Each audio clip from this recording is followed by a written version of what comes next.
right, get cozy, chat. We're watching Diablo 2 all cinematics. The storyline, the plot thickens. Is Lilith in here? I don't know. I hope so.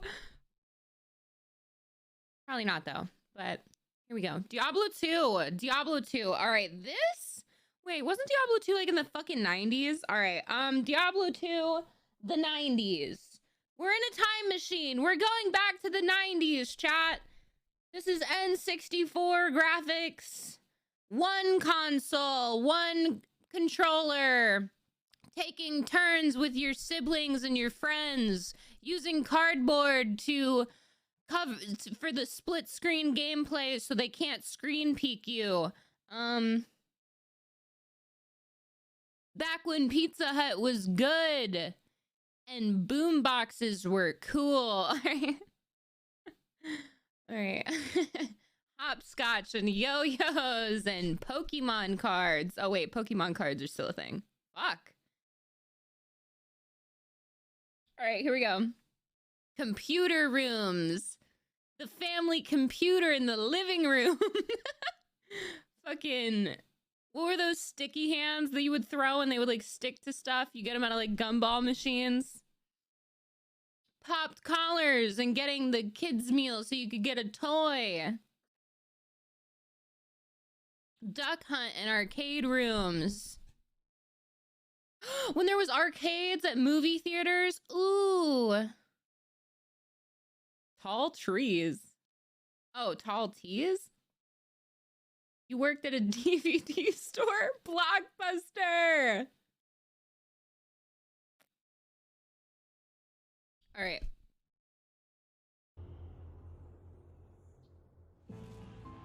Diablo 2, all cutscenes. Wait, I'm kind of excited. Ah!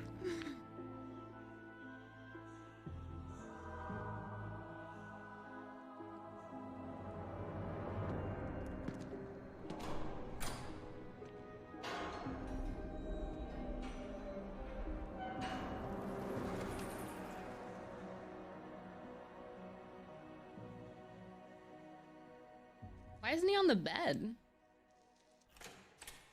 Oh, he bored as shit.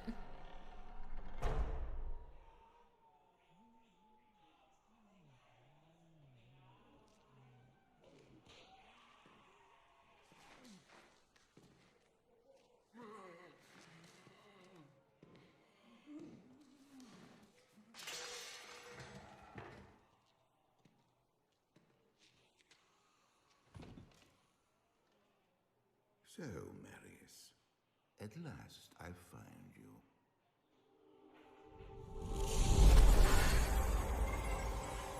Tyrael, yes. Yes, now I recognize you.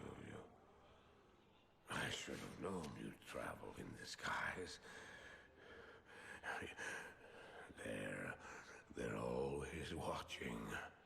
I've been searching for you for a long time, Marius. I was rather beginning to think you didn't want to be found.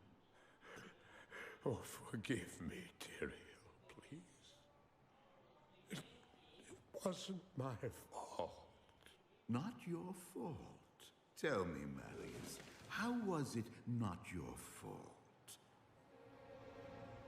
The Wanderer. Yes, it was... My fault? It was the Wanderer. My days in the Rogue Citadel seem so long ago. I sought refuge from my memories in the company of other outcasts, high in the mountains past the Eastern Gate.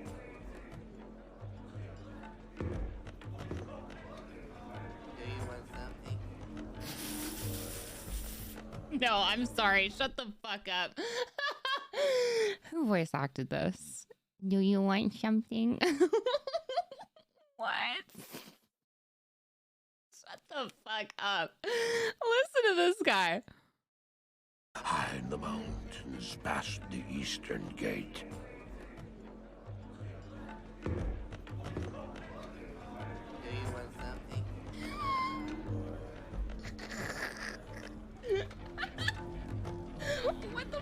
fuck?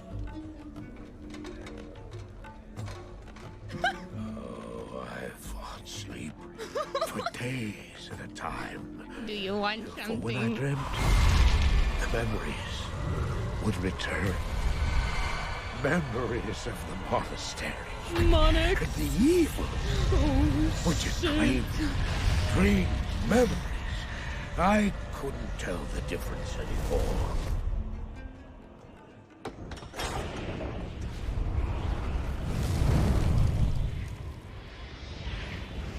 Had the evil from my dreams followed me at my heels? How had he found me here?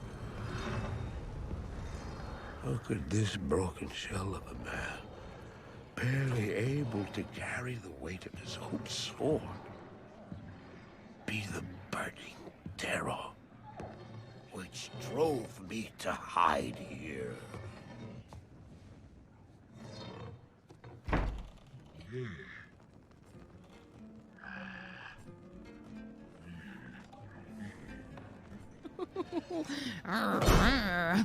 What is He seemed to have demons of his own. He struggled to contain.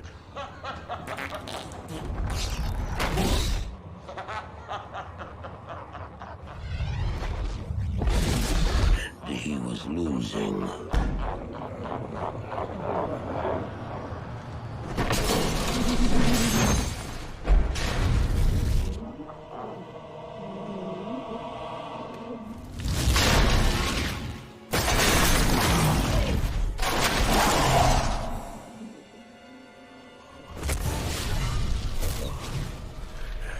As I watched, I became convinced that I was truly mad. The terror, the destruction, the evil I witnessed. How else could I explain them? Were these the demons from my dream, or were they born within the wonder?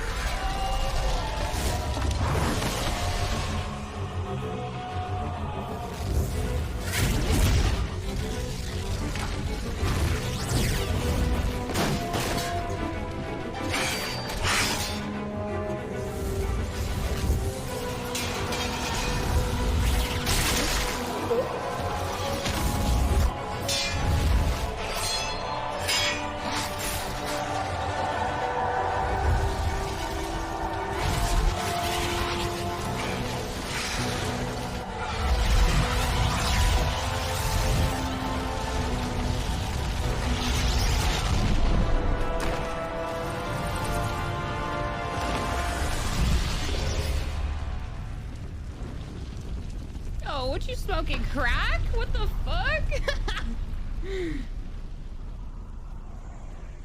He's like, I'm never getting high again. Fuck this.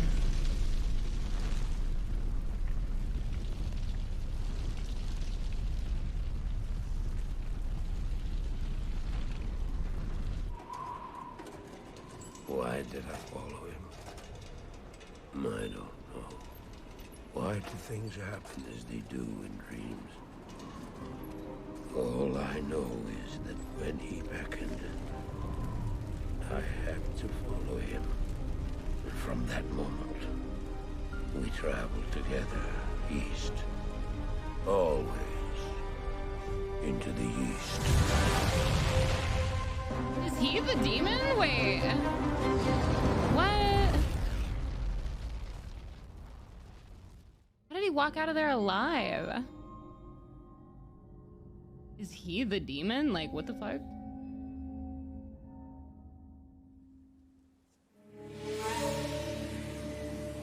We traveled east, over the mountains and into the vast deserts of broken lands.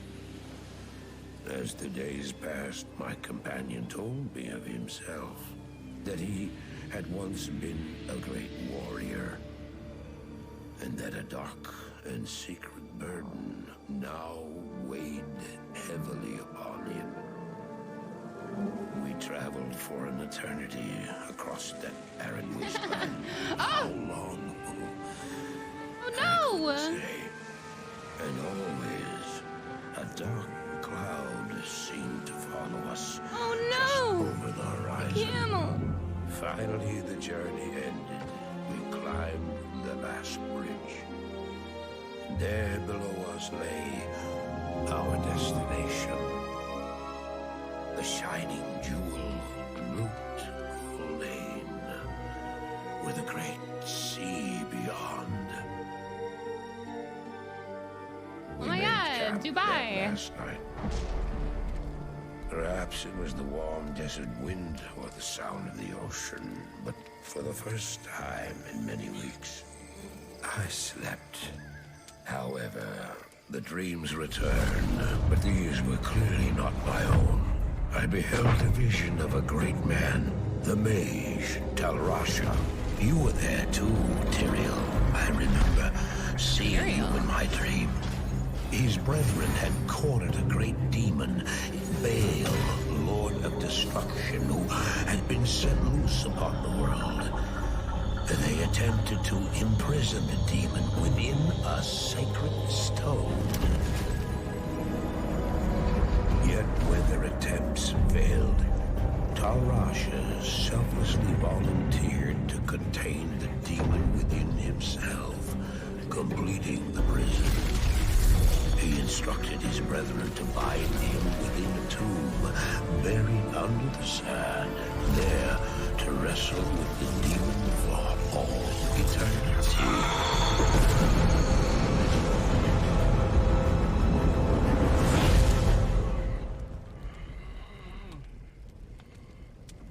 Now you know what I seek, Marius. This is my brother. Sleep now. We set out with the dawn. Oh, that was his brother, that mage that got sealed away under The next in a tomb? morning, we walked over the hill toward Loot Lane. I had no idea then of Wait, dude. These cutscenes are incredibly, like, well done. Like, it's so pretty. This was in the 90s, no? Am I fucking up the timeline? What the fuck? This is so pretty. These are so good. Like, these hold up even today. Like, what the fuck? How are they so good? Early 2000s, still so good. Like, holy fuck. the horrors that Oh, they're remastered cinematics? Okay, that makes sense. That makes sense. Because I'm like, damn, I don't remember the graphics being this good. Okay. were in store That makes for sense. me there.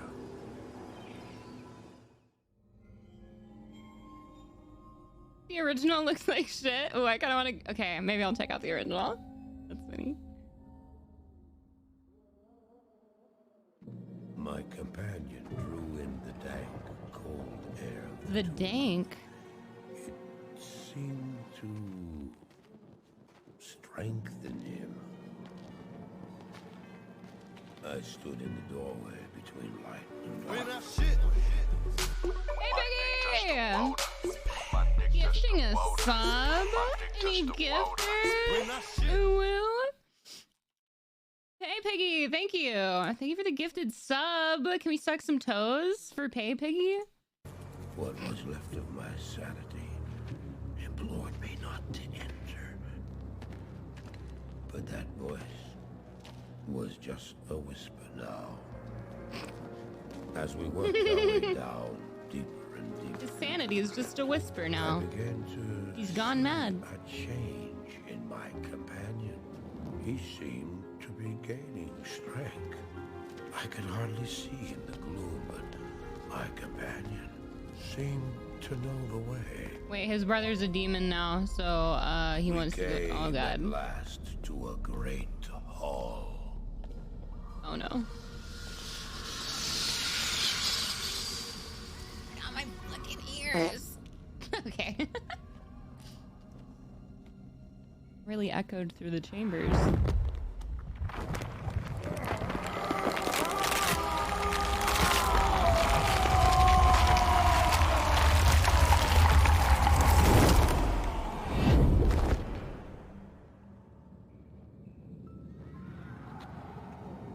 It was then I realized my companion hadn't been gaining strength. He had been losing what was left of his humanity.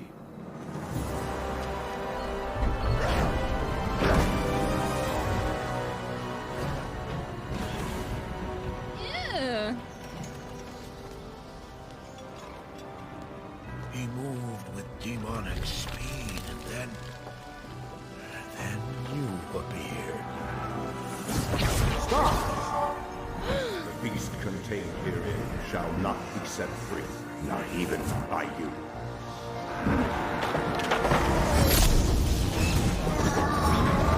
And what's this angel's name? Tamriel? Or what is it? Oh, Tyrell? Ugh.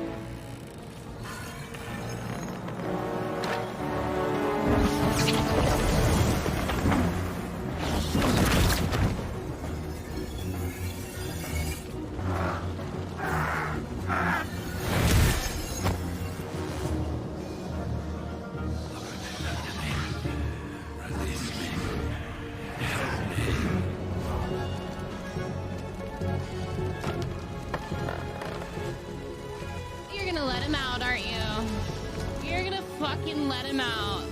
You...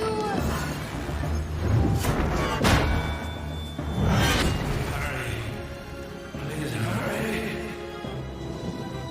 What?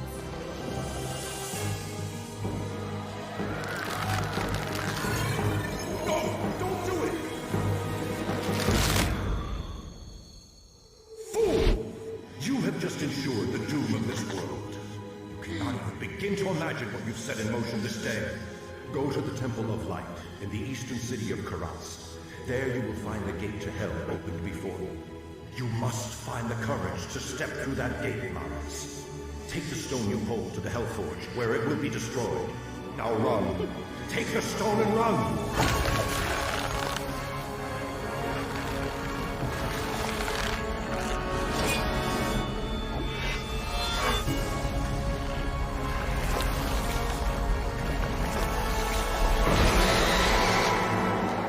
What choice did I have? I ran. Literal NPC. Literal NPC. What the fuck? Demons telling you what to do, he does it. Angels telling him what to do, he does it. Literally. I did as you told me, Tyrael. I found the temple of Oh the my god, his name's Tyrael, not Tyrell. It's Tyrael. Room. In the deepest recesses of the temple, I found a dark gathering. My companion, the Wanderer, Talrasha, and a great evil who could only be the Lord of Hatred himself, Mephisto. I heard a Mephisto. voice that, like 1,000 needles in my heart. My brothers, at long last we stand reunited. The infernal gate has been prepared, and the time of our final victory is at hand. Let the way to hell be opened. And the evil that was once vanquished shall rise anew. Wrapped in the guise of man shall he walk amongst the innocent, and terror shall consume they that dwell upon the earth.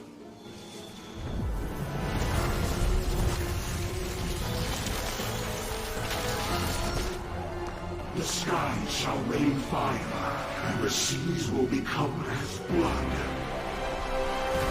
The righteous shall fall before the wicked, and all creation shall tremble before the burning standards of hell. What I saw then was not meant for mortal eyes. The gate stands ready.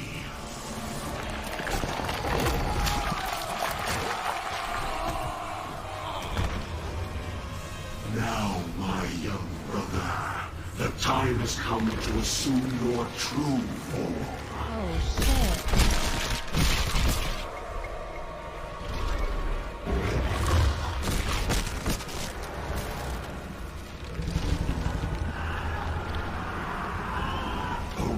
is Diablo,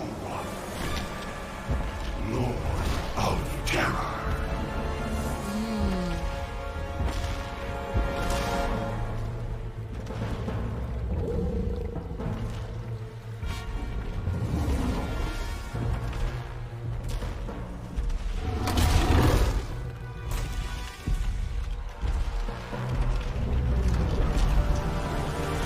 You are a harbinger of our return, Diablo.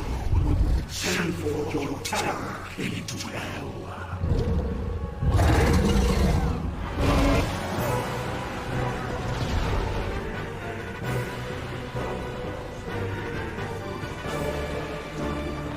This guy's shitting his pants.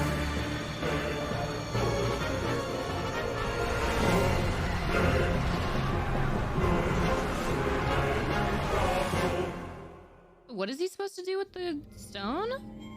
Oh shit.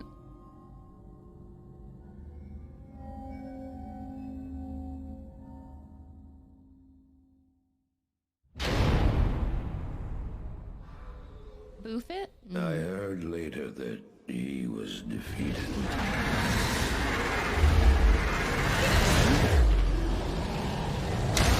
And that the Soul Stone were destroyed in Hellforge. All except one.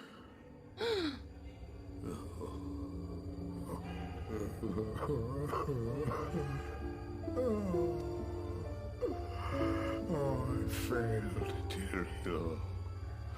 I couldn't do as you asked. I couldn't enter that gate. Forgive me, Tyrael. Forgive me.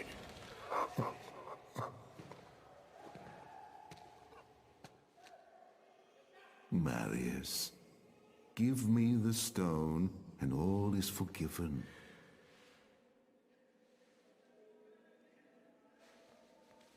He has it? Give it to me, Marius. Don't do it. It's not him. Take it. No. Take it, take it. What are you I'm doing? glad this is finally over, Tyrael. That's not him. Look what the stone has done to me.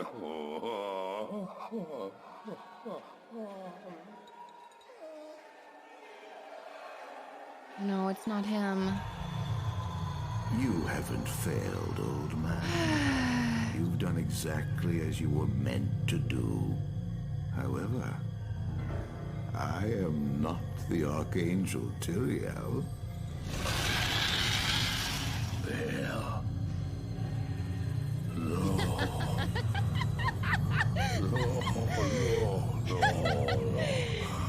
Oh my god, this guy. You have done well, Marius. Now I think you shall have your reward. What have I done to deserve? This fucking guy stays taking L's, dude. Oh my god. Literally every wrong choice forever, dude. Holy fuck. Okay.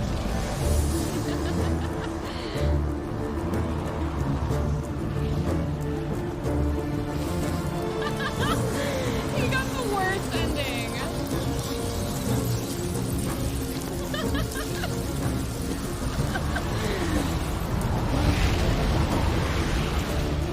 Dude, every time a demon told him to do something, he did it every time.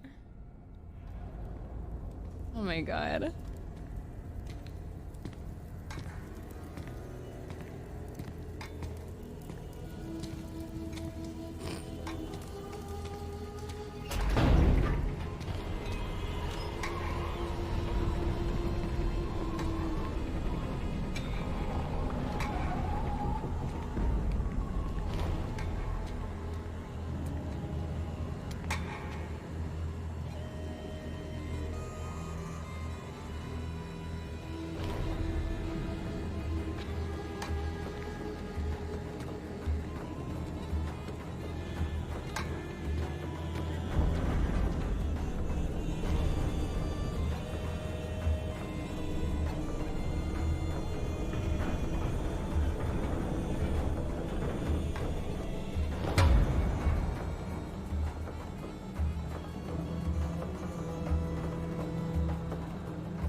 Closing the gates behind him.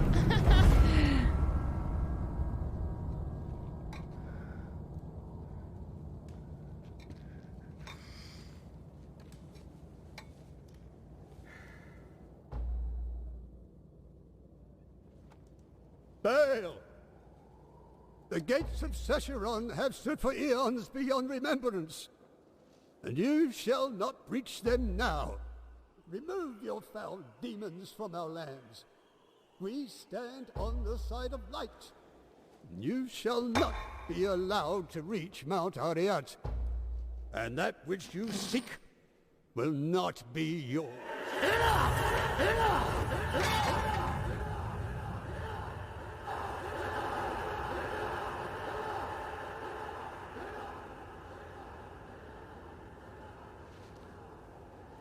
They really need like a peephole or something in the door so he doesn't have to like walk out. I shall take your position into consideration. Yo, Bill, zesty.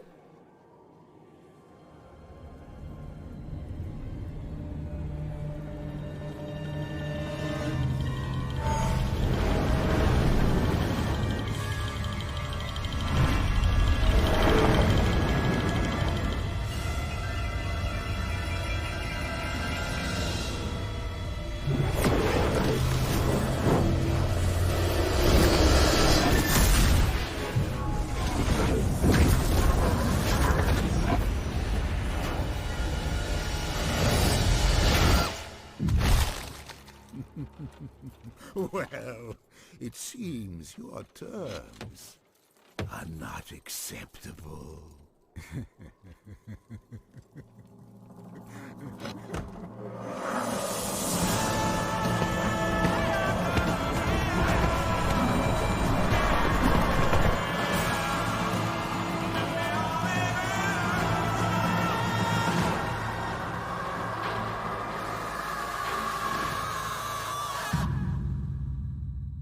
Bale, the Lord of Sass.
That is the heart of hell, maybe, or something. Like, what was that? I don't understand where he was. Yo, that's cool as fuck. Oh wait, Diablo 3. We watched the Diablo 3 cutscenes. After 20 years, we're back to watch this dude suffering in HD. Wait, I want the Diablo 2 cinematics like the original cinematics. Let's see what the original look like.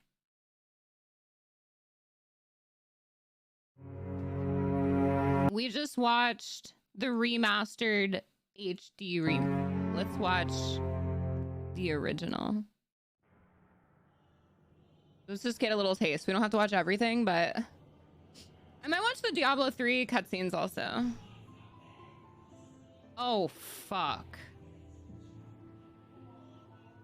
720p, that's all we got.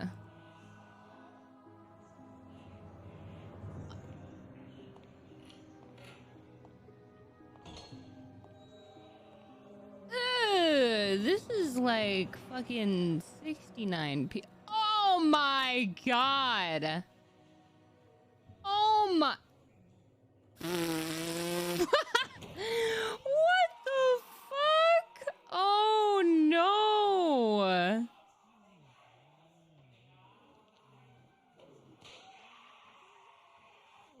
Yeah. His face is melting. What the fuck?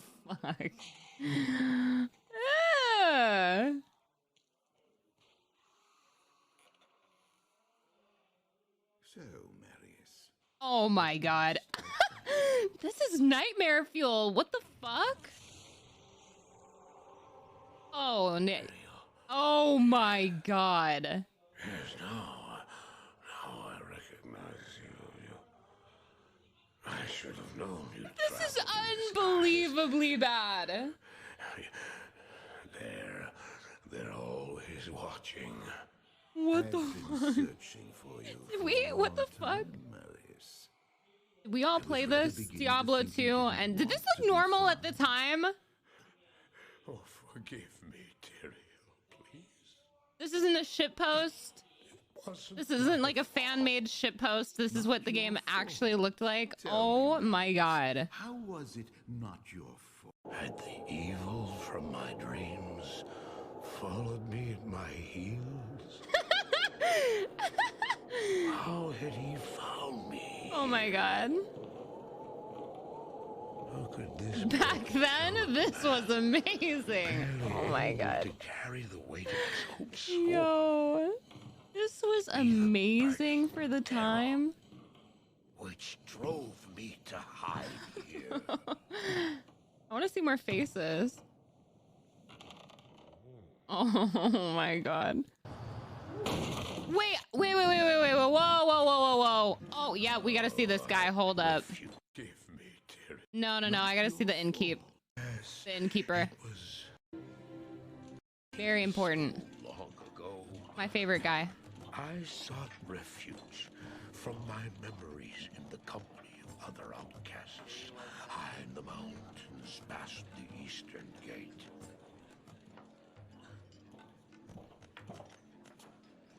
Do you want something? The voice is the same. Do you want something? So what? Bro, what is that face? Something? He getting sucked. What is this? Why is he making the Gumby face? Why is he making the Gumby face? No.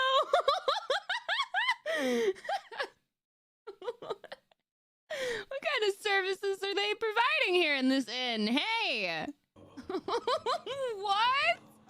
Ew. Okay. So fucked. Oh my god. Had the evil from my dreams followed me at my heels? The facial expression. Holy shit. Oh my god. Oh my god. He was losing.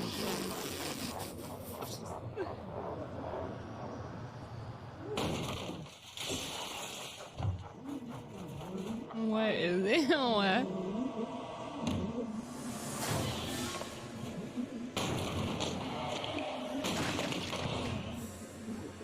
Oh yeah, let's see the... Weighed heavily upon him.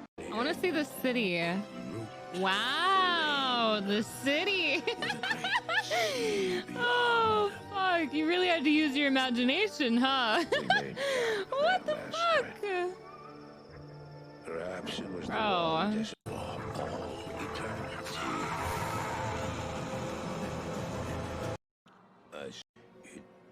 seemed to... Oh, the monitors were smaller too. True. I stood in the doorway between light Oh my and god. dark. What was left of my What? sanity. Why did he do the? Why did he do? He just blue steeled. Why did he do the blue steel face? Between light and dark. What was left of my sanity implored me not to enter. What the fuck? He just said. But that voice... Hold up. He just said.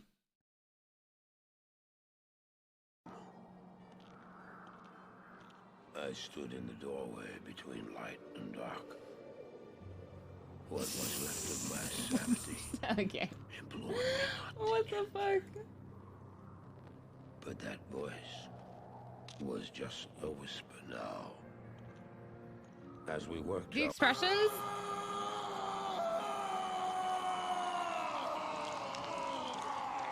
Yo! The expressions have to be my favorite part.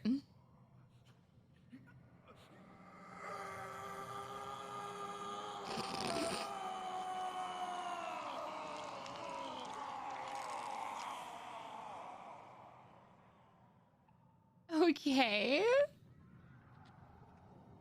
It was then I realized my companion hadn't been gaining strength. He had been losing what was left. He's of fucking his coming. humanity. He wasn't gaining strength, he was coming. Oh, holy fuck, bro. Oh, damn, that demon looks kind of cooler, actually. Oh my god. Tentacles!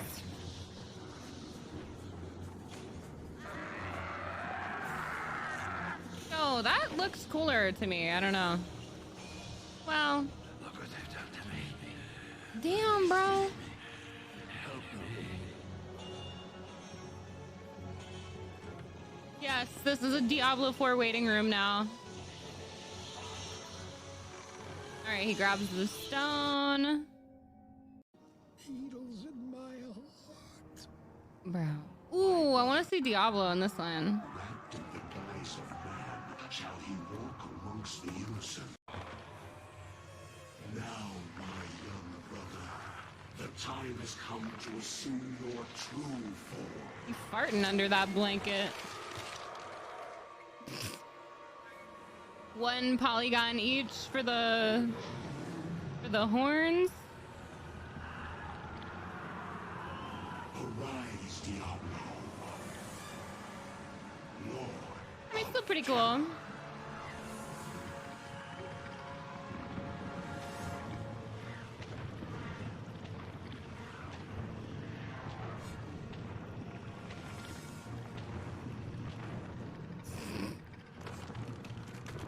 Goofy ass.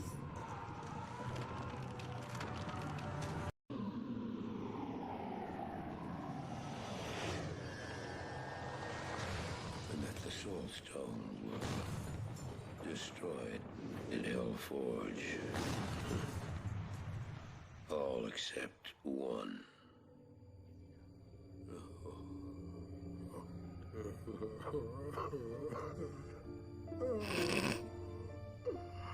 Oh, I failed, Tyrael.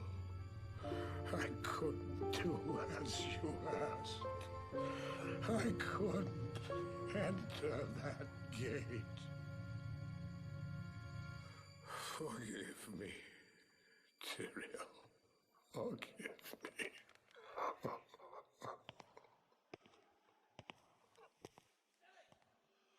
Marius, give me the stone, and all is forgiven.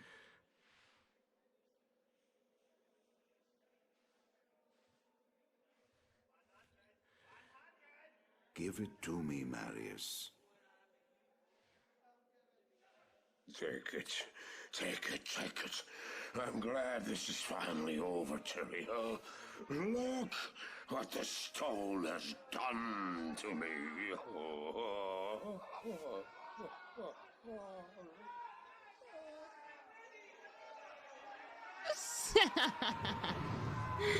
You haven't failed, old man. Spaghetti ass Exactly arms. as you were meant to do. However, I am not the Archangel Tyrael.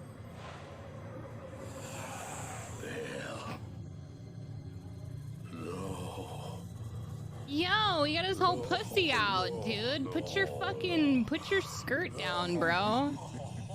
Yo, Done you can't well. sit like that in a dress. Come on, dude. Now I think you shall have your reward.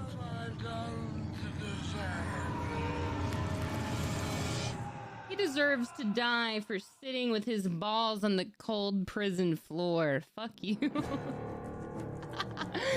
What the fuck? Alright, is that it for cool shit? The gates of Sescheron have Oh stood for eons my beyond God. remembrance. Ooh, I want to see You what Bale looks shall like. not reach them now. Remove your foul demons from our lands. We stand on the side of light. You shall not be allowed to reach Mount Ariat. And that which you seek will not be yours. Bale doesn't look that bad.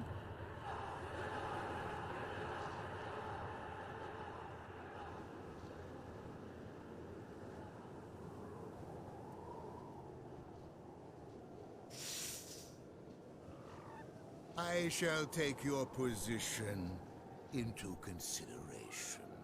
Ew. His lips. Ew. Ew, they're so lemony. I don't know how to take your position into consideration. Why are they like that? Ew.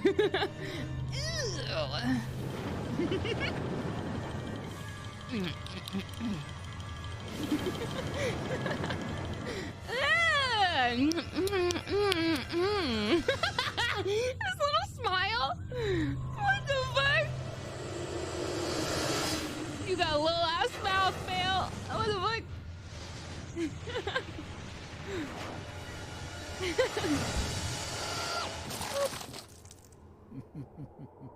Well, it seems your terms are not acceptable. Unacceptable condition. From this endless battle.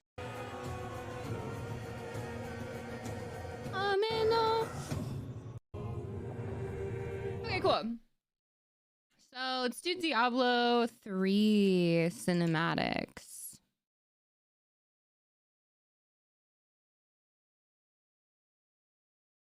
Ooh, ooh. These look good.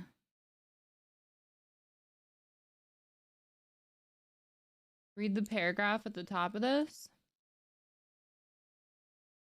The world stone, as known as the Eye of Anu and the Heart of Creation, is a remnant from Anu's body and one of the most powerful artifacts in creation, a huge crystal-like artifact. It was an object both sides of the eternal conflict sought to control and could use to create worlds. It was eventually stolen and hid by Inarius and his band of renegade angels and demons. Oh, I like that. So Inarius is a renegade angel and demons to become the center of Sanctuary and placed at the heart of Mount Ariat. There it resides until the end of Diablo 2, Lord of Destruction, when it's destroyed by Tyrael. Was Sanctuary created before or after this? I'm assuming before it was destroyed, right? And then, but it was also hidden. Renegade. All right. Watch the Diablo 3 cinematics. Before? Okay.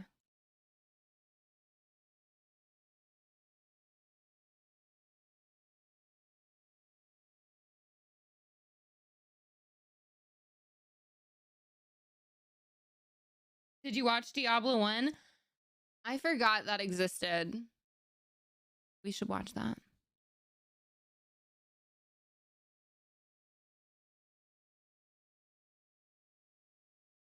Where's the sound?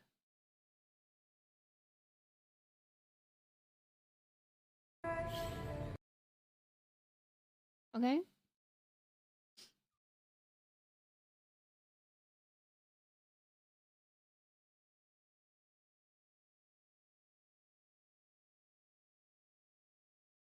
The fuck? Where's the seal? Okay, nice.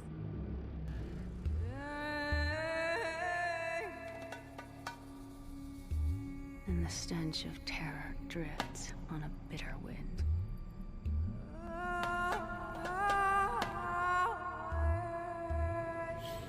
The people pray for strength and guidance. They should pray for the mercy of a swift death. For I have seen what the darkness hides.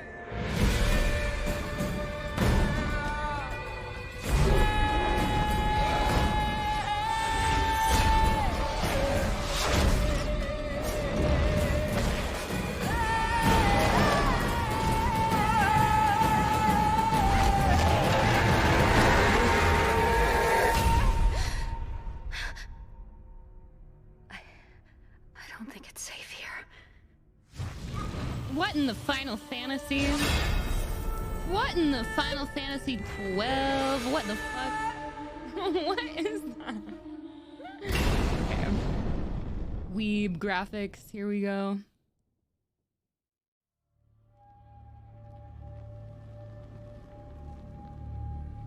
My face has the texture of an egg. End of days.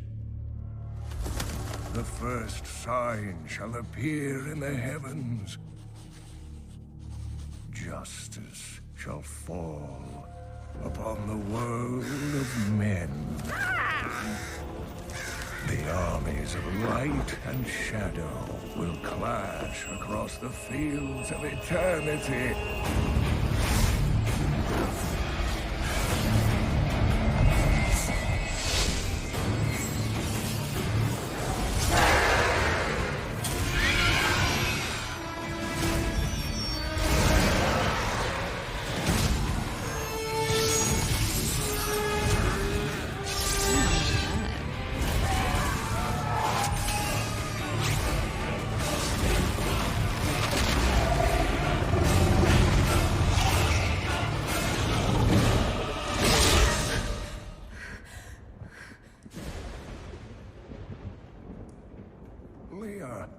Are you all right, my girl? It was nothing, Uncle.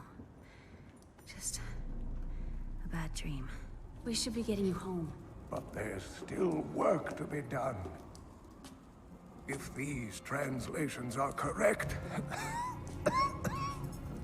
the powers of hell could already be on the move. The world must be told of the coming darkness. Merlin's beard! Fuck! You do believe me, don't you, Leah?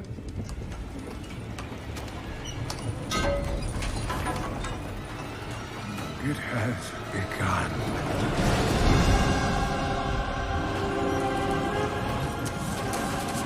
Leave it, Uncle. It's not important.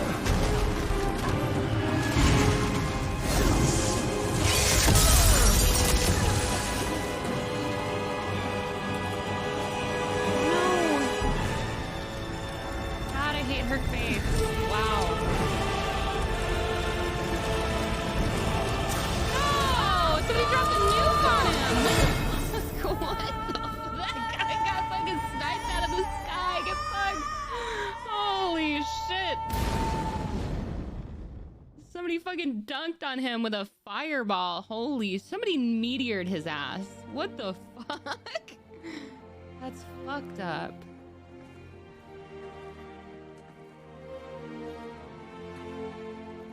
It's wizard time, motherfucker! Some demon just slam dunked his ass. Stories. There's a body left? My uncle saw what he wanted to see. Deckard sacrificed much to protect this world. But his work is not over. What would you know about sacrifice? Oh my fucking, what in the anime shit is this? Alright, dude. Tyrael, The ancient law of the high heavens strictly forbids us from interfering with the mortal world. Look at how fucking hard Tyrael is stanced up right here. He's hitting that fucking stance so hard. He's stanced out of his mind. Yet you have done so, brazenly. All I am guilty of, Imperius, is bringing justice, while you hide, cowering behind your throne. Silence! You will now answer for your transgressions. Because he destroyed the stone. Oh, fuck.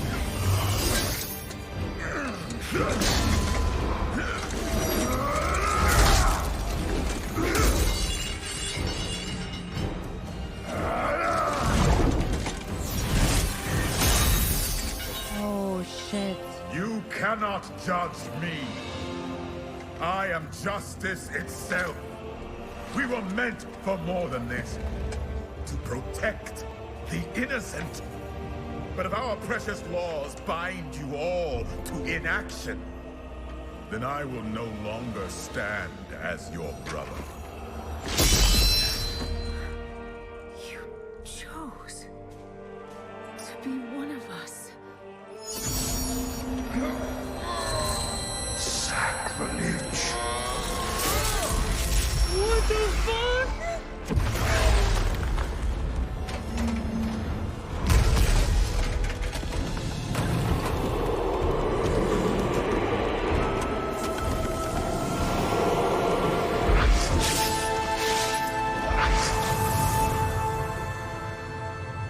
Thus, I fell willingly.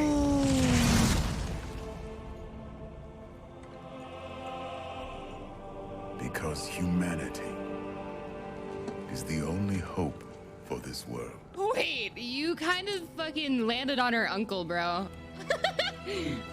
He's like, oops, now help me. My bad. I never believed all your crazy tales. The work. You never finished.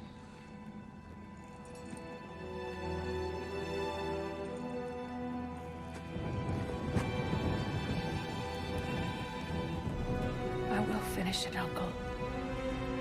I will carry on for you.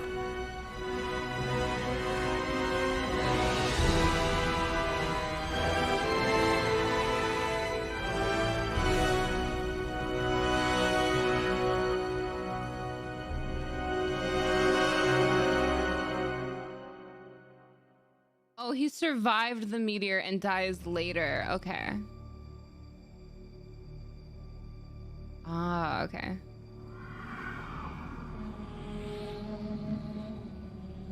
I'm passing gas. What the fuck?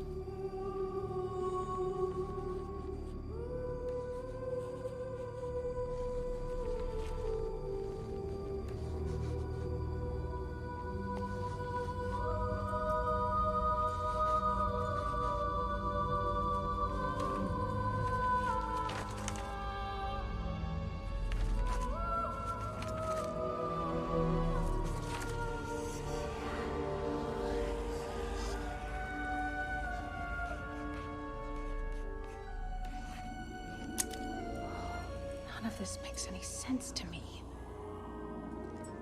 What am I missing, Uncle? How are you not more mad that pen just blew up on that page?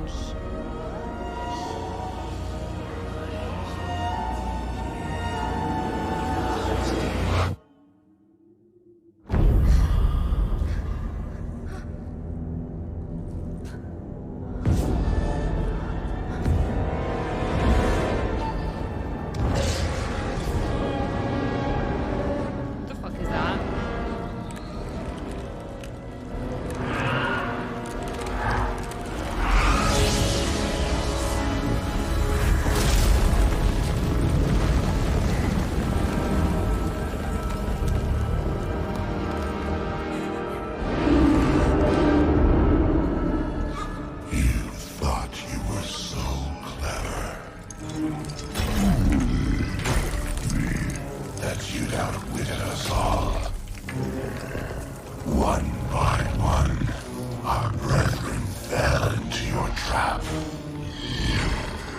But not me. I defy you. I know the Black Soul Stone is the key, and it shall be mine. Soon my army shall pour forth from the shattered mountain, ravaging this world and all hope of resistance. My minions will find the stone, wherever you choose to hide it. Then, at long last, Osmodan shall reign as the prime evil.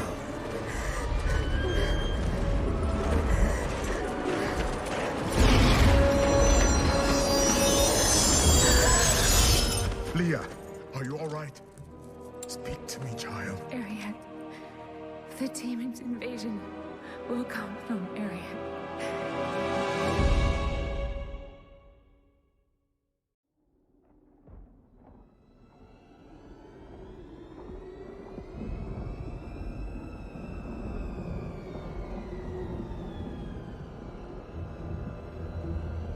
Even in the heart of heaven, angels can still feel fear.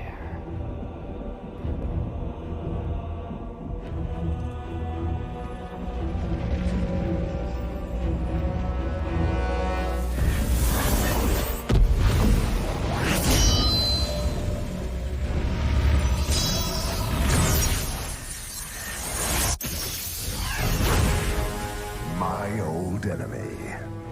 You cannot hide from me, no matter what form you choose to wear. Let your true self be revealed. Diablo.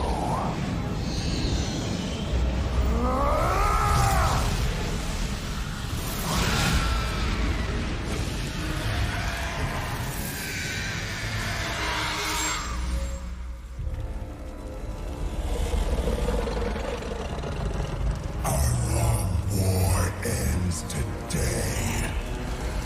Imperious.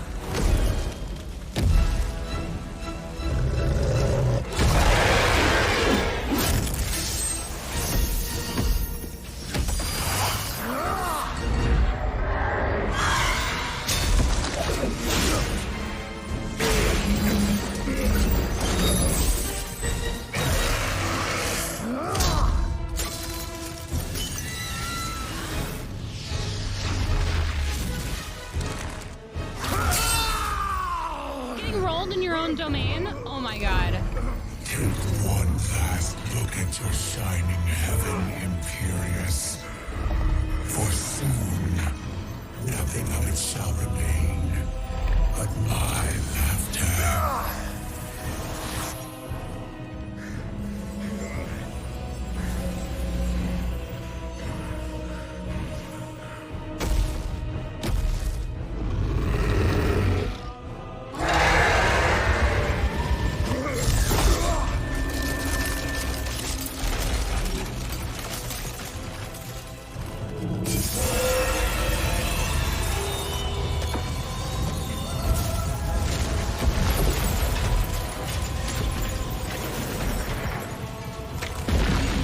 God damn, you fucking caked up.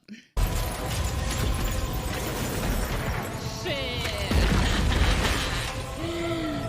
Shit, I mean. Why Diablo walking like that?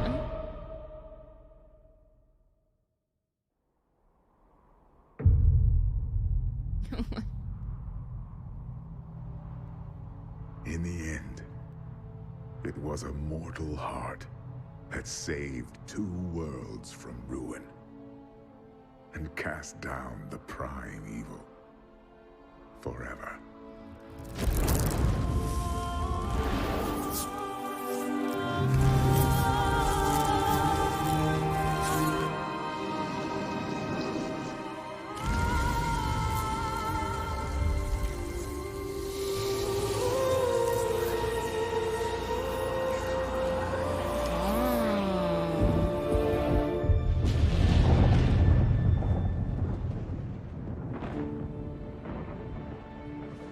A new day breaks for both angels and men.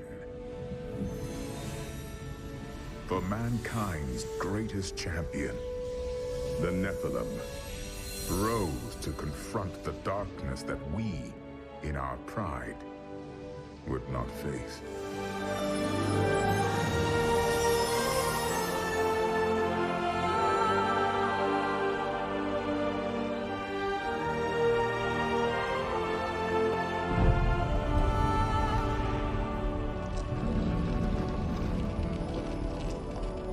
My brethren, I will take my place among you once again.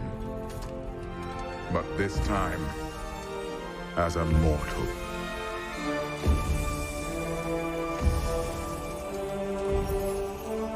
Since justice has been met this day, I will now stand as wisdom. On behalf of those who risked all to save us.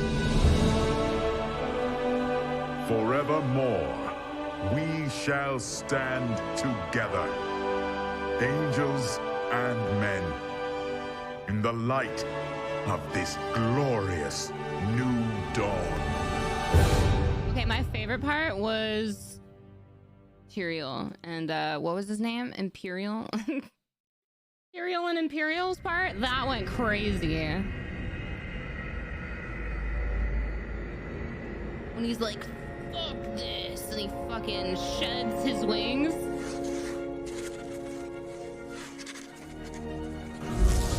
Diablo was defeated. For a time it seemed we would know peace. But it was not to be. For Diablo's essence lingers in the Black Soul Stone. I cannot destroy the stone, nor allow its evil to remain within the heavens. And so it must be hidden, even from the angels. I pray that it will be enough. It's in Sanctuary?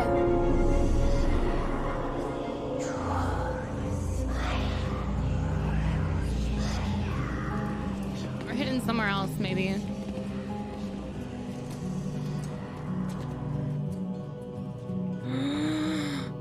A council dedicated to hiding a world from angels and demons.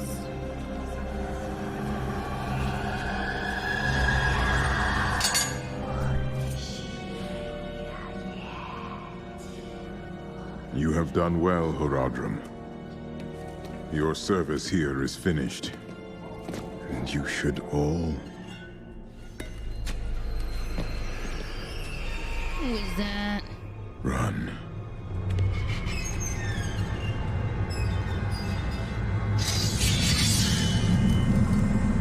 Malthael.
The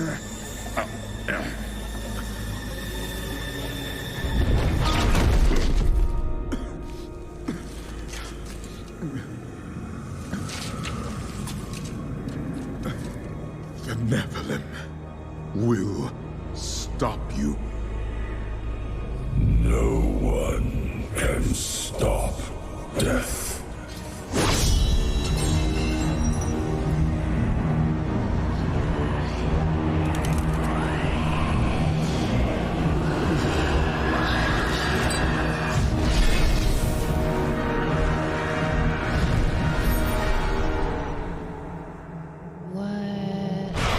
Wait, so if there's peace, then nobody dies. And then he's gotta, so death has to come in and shit on him. Okay. What the fuck? Death said, let there be carnage. Okay, I kind of fucked up. Listen, I didn't even remember that Diablo 1 existed. All we ever talk about is Diablo 2 and 3 and now 4.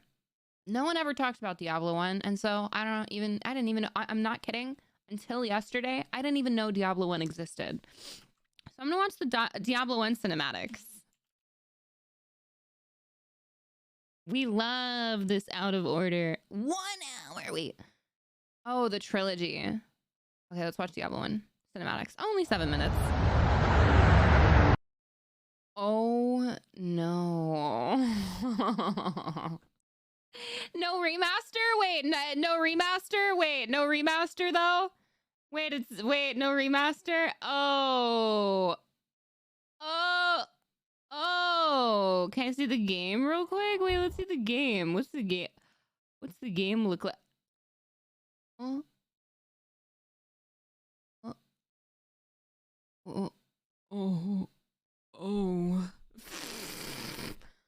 Bro. What in the wait, this is the original RuneScape. Wait, she has boobs. Wait, they pixeled in her boob. Wait, she kind of thick. Damn. Who is this? What the fuck is this? You know, honestly, okay, it honestly doesn't look that bad, right? Like, is it jarring? Yes. But once you get used to it for a minute, it's really not that bad. Like, it's not that bad. I mean, the textures are low, right? But I feel like it's kind of cozy. It's kind of cozy. I don't know. It's not that bad. I like the colors a lot. I feel like the dungeons are terrible. This makes my eyes bleed. Yo, she ain't got no clothes on. A succubus. And it's just a lady in underwear. What the fuck? Okay, the town is cute. The dungeons are terrible. Okay, wait. They really be using the same tree over and over. Oh my god, this makes... I might as well be rubbing my eyes with sand. Oh my god. This is... Oh my god. Okay. Let's watch the Diablo 1 cinematics so I can get the full storyline. Well, I'm not getting the full storyline, but I'm getting bits and pieces, I guess. Enough to kind of know what's going on. Oh, my fucking ears, bro. Classic 90s intro.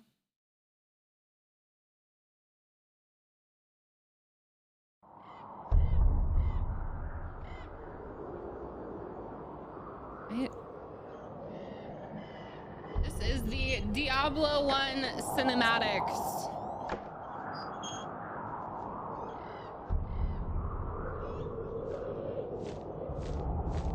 Oh.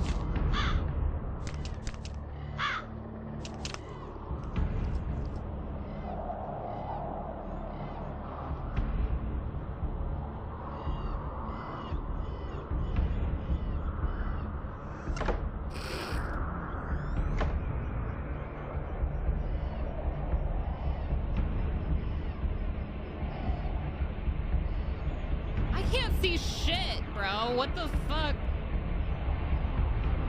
720 my ass, dog.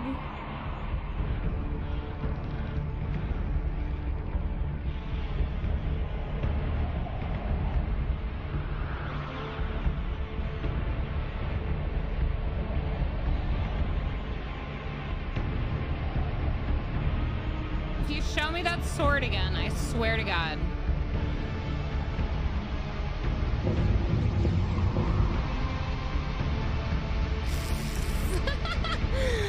What in this Scooby-Doo episode is this?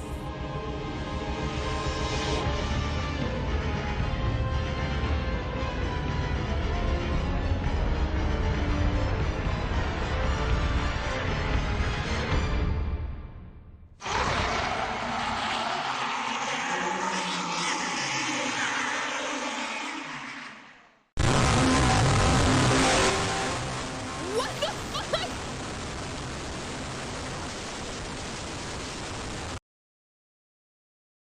What is going on?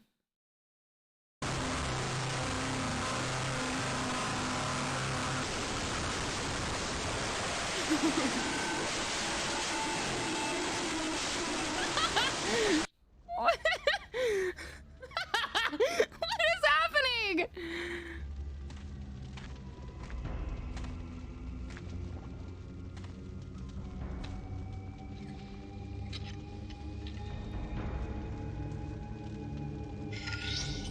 Yo, 10 FPS. Ew. Took his butt plug out. Gross.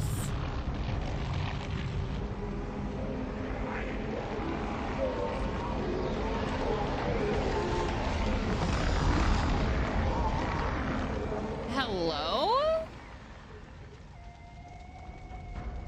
Diablo was a woman? Oh, that's a guy.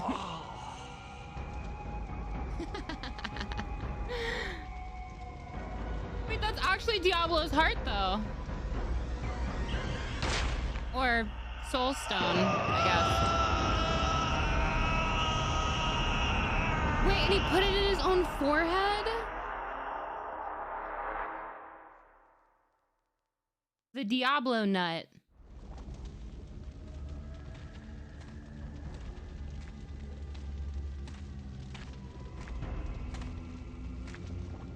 You're gonna show it to me again? Why are we watching this again?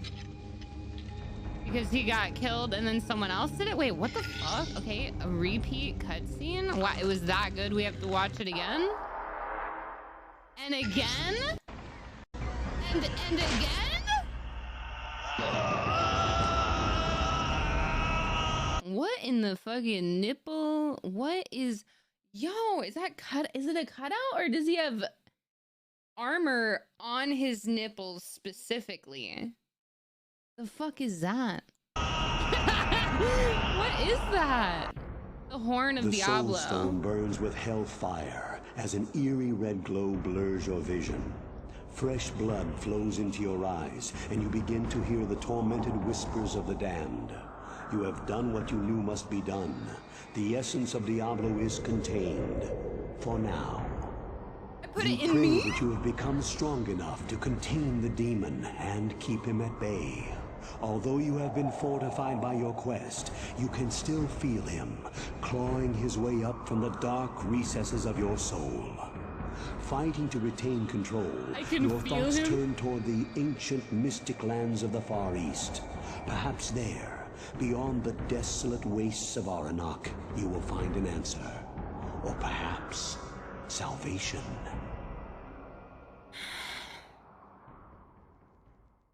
Should have boofed it. Should have put the Diablo nut in your butt. All right. Oh my god.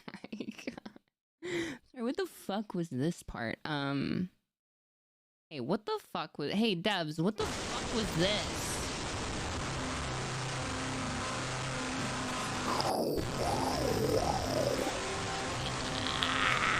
Like, what is this?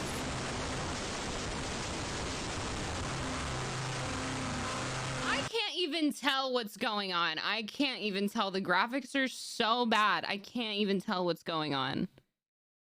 The graphics and the audio was so bad. How were we even supposed to know what was happening? All right. What did I learn? Listen, the Diablo 2 cinematics remastered go so fucking hard. Diablo 2 is still the best one. I think Diablo 3 was kind of mid, but maybe not terrible. Diablo 1, fucking terrible. I would not play that. Maybe it was good for the time, but like, holy shit. I would rather eat rocks. Diablo 2? Is it remastered? Do they have Diablo 2 the game like remastered?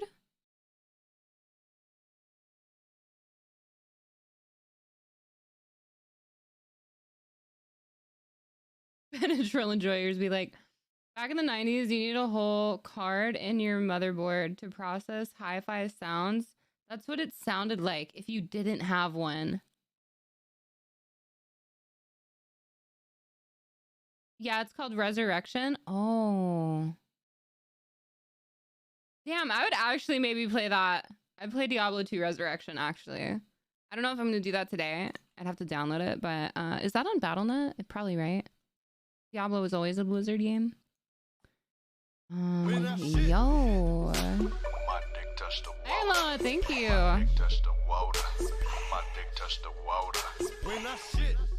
Yo. Riker has some cool Diablo lore videos. Riker has cool Diablo lore videos? Yeah, because people in chat were saying I'm not getting the full storyline from just the cutscenes. What about Riker, Diablo? I mean, should we watch one? Diablo lore? 16 videos, 15 minutes each. Wait, Lilith and Anarius, the birth of Rothma and humanity. See, this is why I like when Lilith says, sin is your birthright, because it actually is. It is. Just as, what's the opposite of sinning? Just as virtue is your birthright. Like, that is fucking metal. That is so sick. Diablo 1 lore sexy. Maybe we should check it out. I mean, it's kind of a lot. There's a lot of videos. Hey folks, this is Riker with a Diablo lore video. Now this will Holy be part shit. one in a series in which Yeah, we explore I the was major born with a players voice in the like story honey of glazed Diablo, ham. From the Nephilim to Tyrael to Deckard Cain to Diablo himself. And we'll give a crash course on what exactly is going on in this game series story-wise. Because there's a lot of really cool lore, really interesting characters, and just playing through the games doesn't quite give you the full story. Be sure to have subscription notifications turned on. Like I said, you want to see, you want to have a look at Warcraft 2. It's worse than Diablo. Wait, okay, let's look. Wait. Okay. Wait, maybe I should just play it. Maybe I should just play it. And then I'll know the story. Not Diablo 1 though. I'm not gonna play Diablo 1. What did you say? Warcraft 2? Gameplay.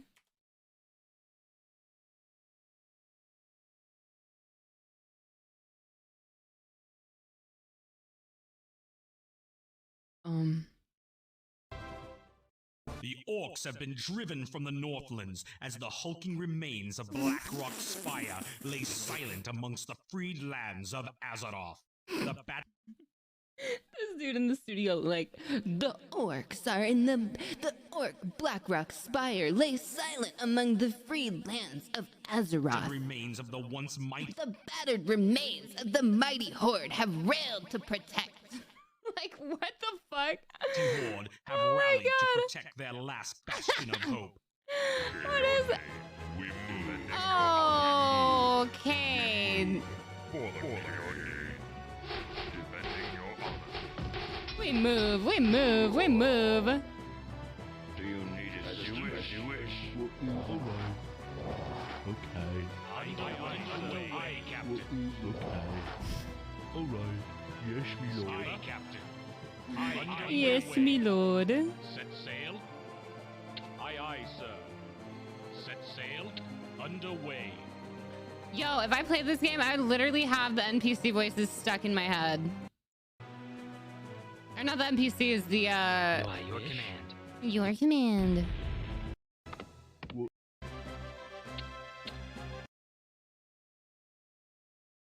This is like, that's something. That is really something. Okay, wait, I kind of want to see. Wait, oh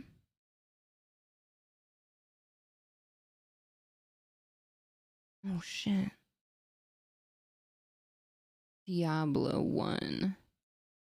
Testing out all the evil, all the bad parts within him, Whoa, and whoa. beginning. The very first being in creation.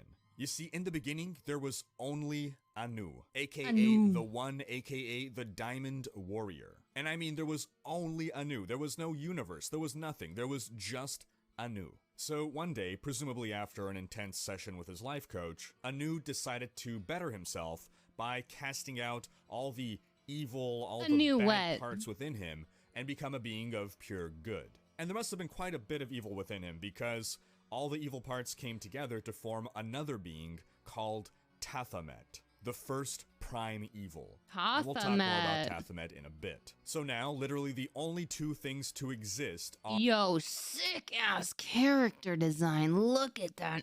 His eyes, his fucking tongue, and his fucking ass. That's so sick. Anu and Tathamet. And since video games haven't been invented yet and there's nothing better to do, these two decide to fight each other for several thousands of years before they conveniently both die at the same time in a massive explosion tantamount to the Big Bang.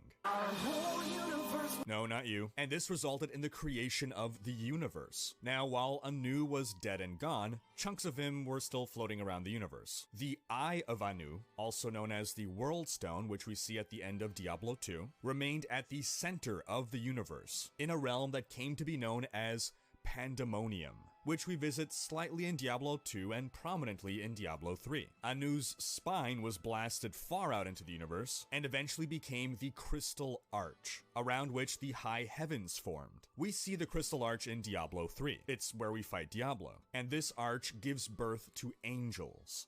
We'll talk more about angels in a bit. Now, this is pretty much where Anu's story ends, which is to be expected since he's pretty well My spine is also in an arch, so dead. But there is a brief mention of him in Diablo 3. What can I say? I'm built if you look different. at the item Rogar's Huge Stone and read the lore bit, it seems that this stone may have been fashioned from crystallized blood of Anu. So now with Anu's story over, let's turn our attention to the second being in creation, Tathamet, also known as the Dragon, also known as the Beast, also known as the Prime Evil. Tathamet was a 7-headed dragon and was the sum of all evil. Now, yo, I am not gonna remember any of these names. We've got 3 characters so far, and Tathamet. Wait, Tathamet already existed. Okay, when nope. Anu and Still Tathamet 2 characters. destroyed each other, Tathamet's body also got blasted across the universe the first to spawn one, various the first interesting demon. peoples and places. The bulk of his bloated corpse formed the Burning Hells, within which can be found the mysterious Black Abyss, from which demons are born. And yes, as you may guess, we'll talk more about demons later. Now, remember how we said that Tathamet had 7 heads before he exploded?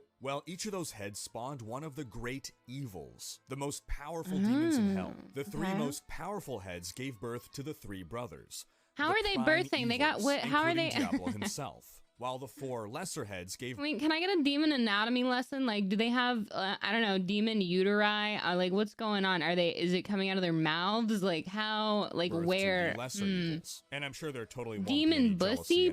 Like, what's going on? Now, there's a little more to Tathamet's story, but not for a long, long time. We'll revisit Tathamet when we talk about Diablo. But for now, let's talk about angels they just fucking and demons. So the angels, aka the seraphim, live in the high heavens. They are living manifestations of light and sound, and they are dedicated to the ideals of order. As we said previously, they are birthed from the Crystal Arch, and the process through which they are birthed is called the light song. Basically, since angels are beings of light and sound, they emit a certain resonance which they tune to the Crystal Arch. And during the rare times when there is perfect harmony in the high heavens, a new angel can be born from the arch. Now remember, the Crystal Arch was a part of Anu, and when an angel is born from the arch, they're actually embodying a part of Anu's power. And this power is finite. That means that there is a finite number of angels that can exist. So basically, you can say that angels are small Anus.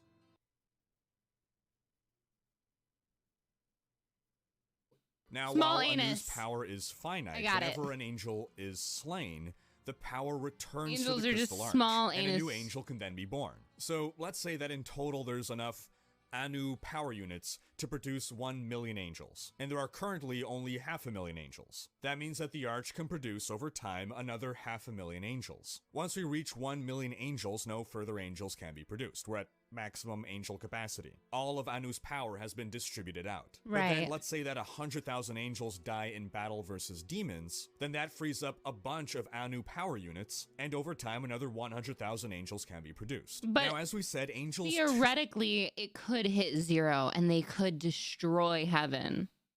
tune their resonance to the Crystal Arch. And it's from this connection that they draw their power, their very life force. This is why when Diablo entered the high heavens in Act 4 in Diablo 3, he was able to incapacitate all the angels by futzing with the antenna on the Anu's arch. power. Now, oddly enough, despite the unusual way in which angels are In born, perfect they can harmony, also born breed from sound and for some light. reason. And moreover, they're able to interbreed with demons. This seems like too much information, but trust me, it'll be relevant later. As it turns out, not all angels are born equal. Some are archangels, angels with greater power and status. They're like super angels, or angel celebrities, like Chris Angel. 5 of these Okay. archangels form the Angerus Council, who rule the high heavens. We've met every member of the council in Diablo 3, but before we dive any deeper into that, let's talk about demons. So demons, aka Hellspawn, aka Minions of Darkness, are the evil natives of the burning hells. They are the antithesis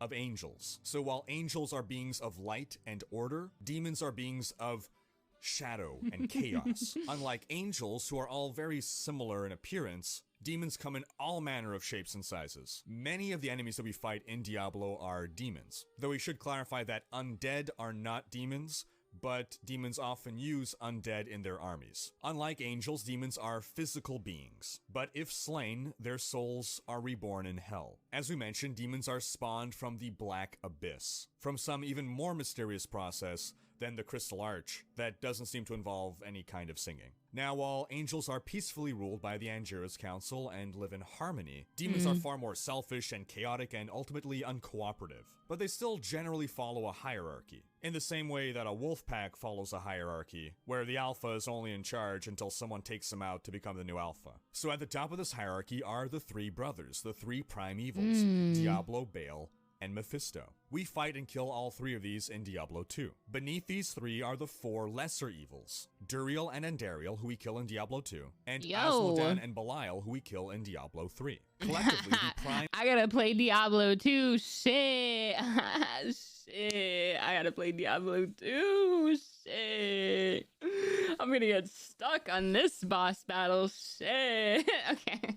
we kill in Diablo 2, and Asmodan and Belial, who we kill in Diablo 3. Collectively, the Prime and the Lesser Evils are known as the Great Evils, and each of the 7 rules over its own domain within the center of the Burning Hells. But roaming the outer reaches of the Burning Hells are the Mallet Lords, who we fight in Diablo 3. They rule over the demons that are far from the domains of the Great Evils, and they've always refused to join any of the armies of the Lesser Evils. Now, another notch down on the hierarchy are Balrogs, aka Mega Demons, and when they aren't busy fighting Gandalf, they're overseeing lesser demons. Now, there's a bit more nuance to this system. There's servants and lieutenants, but that's the gist of things. And the biggest takeaway is that it's pretty rare for big important demons to work together, since basically all demons want power for themselves, and they don't believe in harnessing the power of cooperation. But if there's one thing that demons like more than fighting each other, it's fighting angels. And that leads us to the eternal conflict. As its name suggests, the eternal conflict refers to the unending war between angels and demons that has gone on since both species were created. But angels and demons don't just fight to destroy each other. Remember, both angels and demons are reborn once they're slain, so that would be a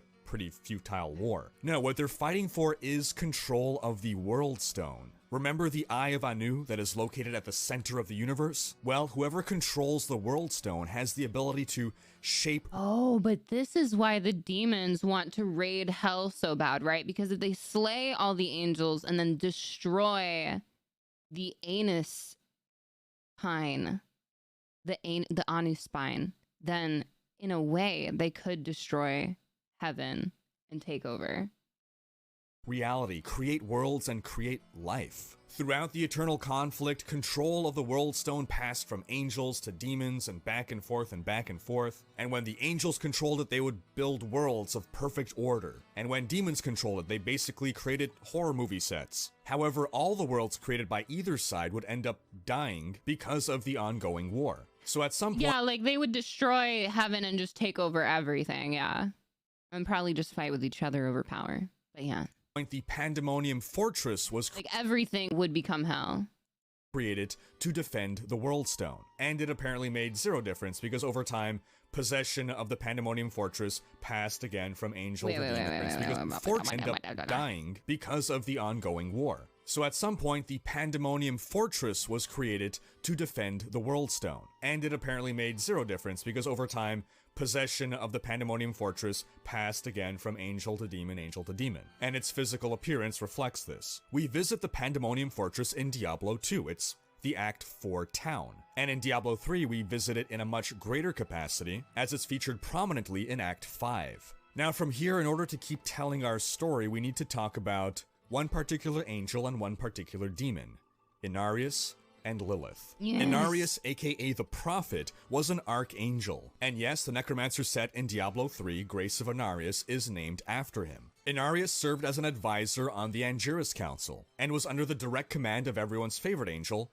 Tyrael. But after fighting demons for thousands of years, he starts to realize that the whole thing is basically pointless. I mean, think about how long it takes you to get bored of killing demons in Diablo. Now imagine playing Diablo non-stop for thousands and thousands of years. I mean, at some point, you want to do something else. So while Inarius had these feelings within him, he's... yeah, I want to do something else. Yeah, you're right. Still participated in the eternal conflict until one day when he was incapacitated in battle and captured. He woke up in chains, a prisoner to demons, and he wasn't a very polite prisoner because he spent most of his time complaining loudly about how stupid the eternal conflict is and how he just wanted to be away from... I missed how he went to prison. Hold on. How do you get to prison? I'm Prison Mike.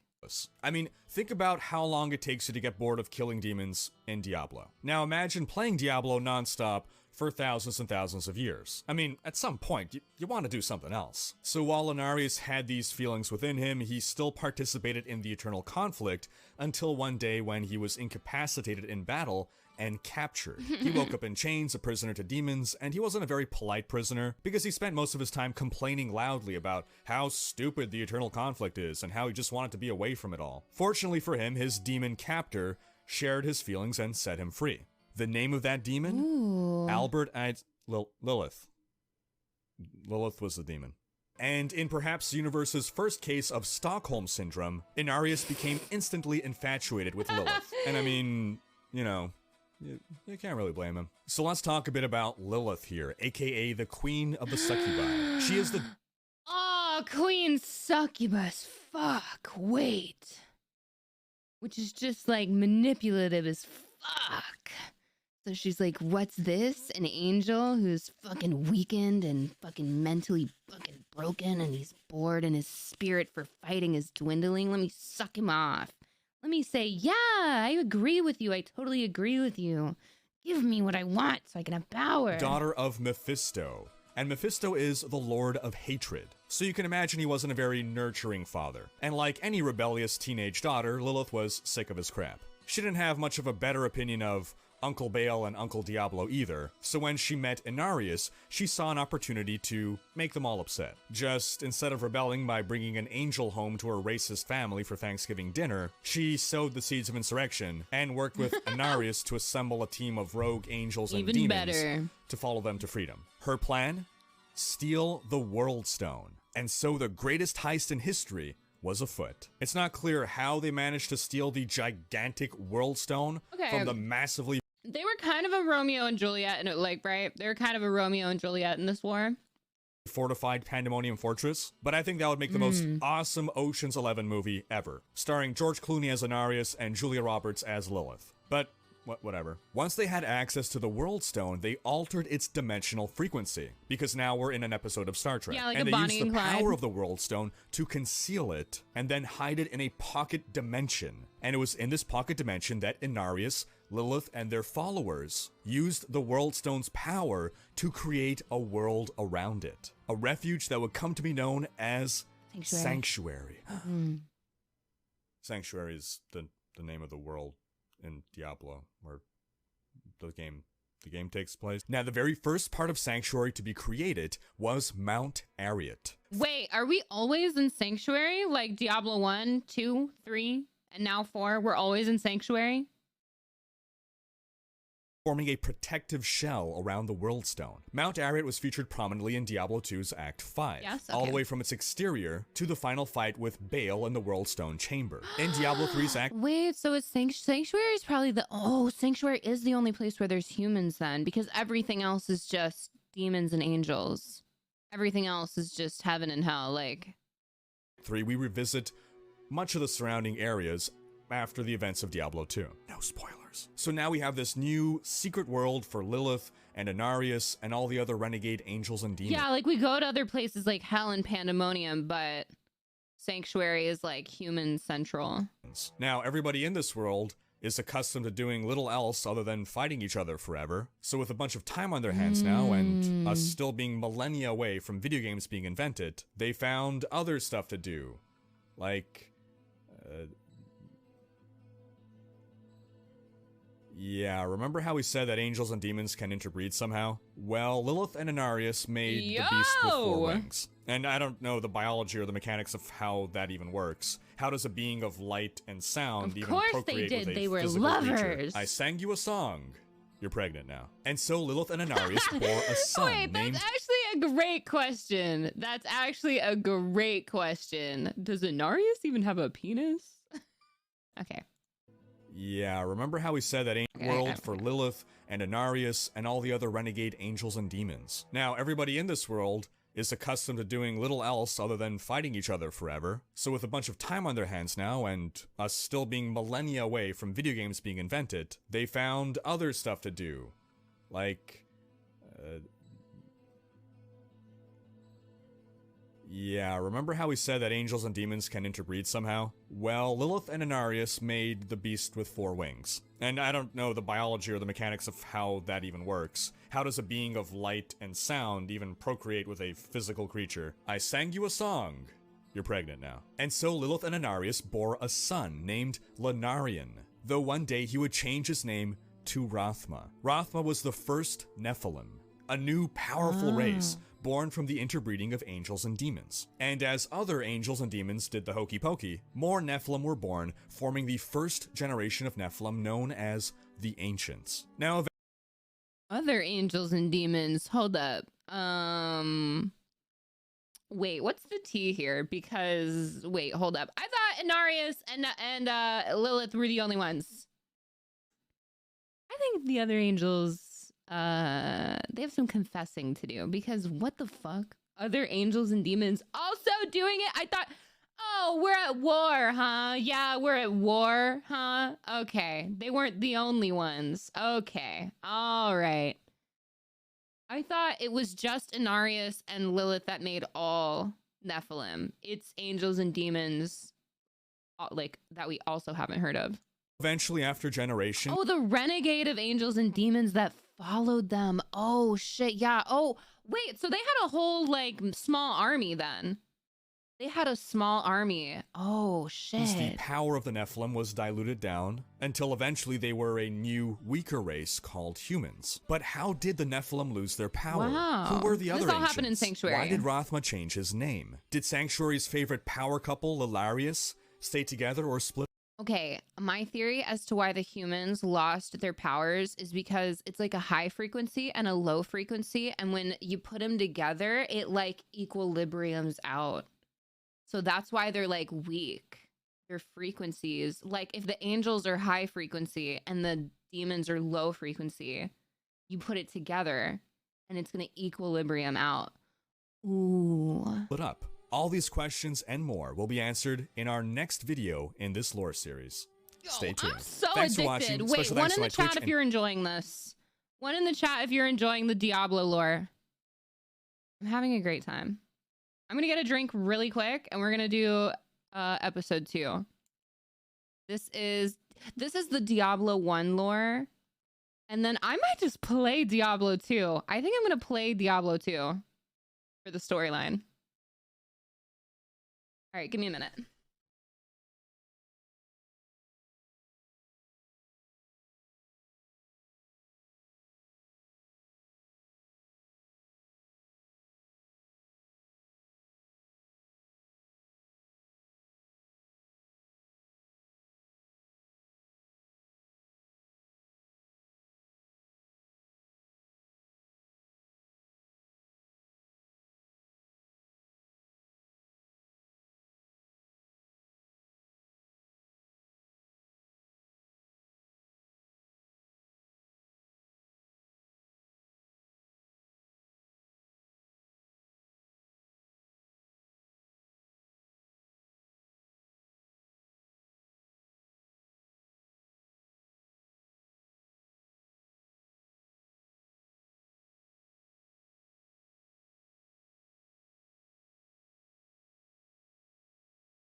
Yo, just letting you guys know, I'm gonna be doing MILF Manor later way later today on the Green website, but that's like probably like 3 or 4 hours from now.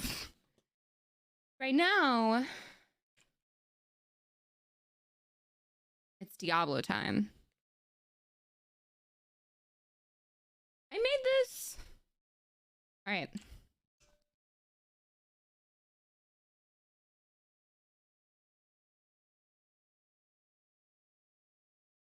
Patreon supporters for making these videos possible. With Oh yeah. Okay, next episode. Next one.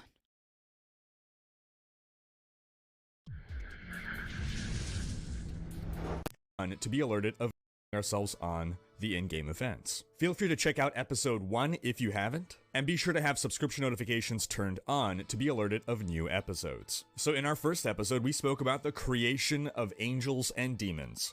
And no, not the Dan Brown novel. We spoke about their eternal conflict, literally named The Eternal Conflict, and we spoke about how rebels from both factions came together to create the world of Diablo, Sanctuary, and subsequently humanity, by getting it on. So let's revisit and expand on that last part.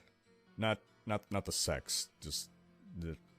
So we had the angel Inarius and the demon Lilith make sweet, sweet love, and give birth to a new race, the Nephilim, the ancestors of humanity. Other angels and demons also procreated to give birth to more of these Nephilim. So let's talk more about these Nephilim now. They were immortal, just like angels and demons, and the first generation of Nephilim would come to be known as the Ancients. And it's believed that there were thousands, possibly tens of thousands of these ancients. Oh, Modern-day okay. accounting or proto-Roman census-taking hadn't yet been invented, so the number... So humans are not Nephilim. Nephilim are human ancients that probably already also procreated with each other. And then so on and so on until humans. So these ancients set out to explore the world of Sanctuary, Okay. eventually developing into very distinct cultures. Now, unfortunately for the Nephilim, their angelic and demonic parents realized, hey, wait a minute, these guys are stronger than us. Somehow, the bonding of angel and demon produced an offspring that was more powerful than either. Case in point, in Diablo 3, you play as a Nephilim and you're strong enough to kill thousands of demons. So the angels and demons of Sanctuary got into a massive lover's spat over whether or not the Nephilim needed to be destroyed. After all, these Nephilim may one day pose a threat to their parents. Or they could somehow make the high heavens and the burning hells aware of the existence of Sanctuary, and make it less of a sanctuary and more of a cosmic public toilet. So Inarius, the ruler of Sanctuary, took this matter under serious consideration, and he was leaning towards killing all the Nephilim. But he wanted some time of quiet contemplation to deliberate. Now, Lilith, on the other hand, realizing that the genocide of her children was on the table, became the universe's first protective mother bear, and flew into a rage, slaughtering every other angel and demon in Sanctuary, while Inarius was off at the lake house contemplating. Now, to be fair, Lilith was not just doing this out of maternal love. Remember, Lilith and Inarius created Sanctuary in the first place to flee from the eternal conflict. But Lilith always believed that they can do more than just hide. She thought that they could end the eternal conflict once and for all, and the Nephilim would be the army she would use to destroy the high heavens and the burning hells. Now, once Inarius came back and saw what Lilith had done... All right, Lilith is my queen. I worship her. I agree with everything she wants to do. I'm on her side. I've chosen Lilith is my queen. i.e. go on a crazy murder rampage. He banished her to the void in the burning hells. Because even though she killed literally everyone else in the world who wasn't a Nephilim, he was still a big ol' softy and couldn't bring himself to kill her back. But now, Inarius is alone. No lover, no fellow angels, none of those pesky but tolerable demons. She took the kids and left, okay?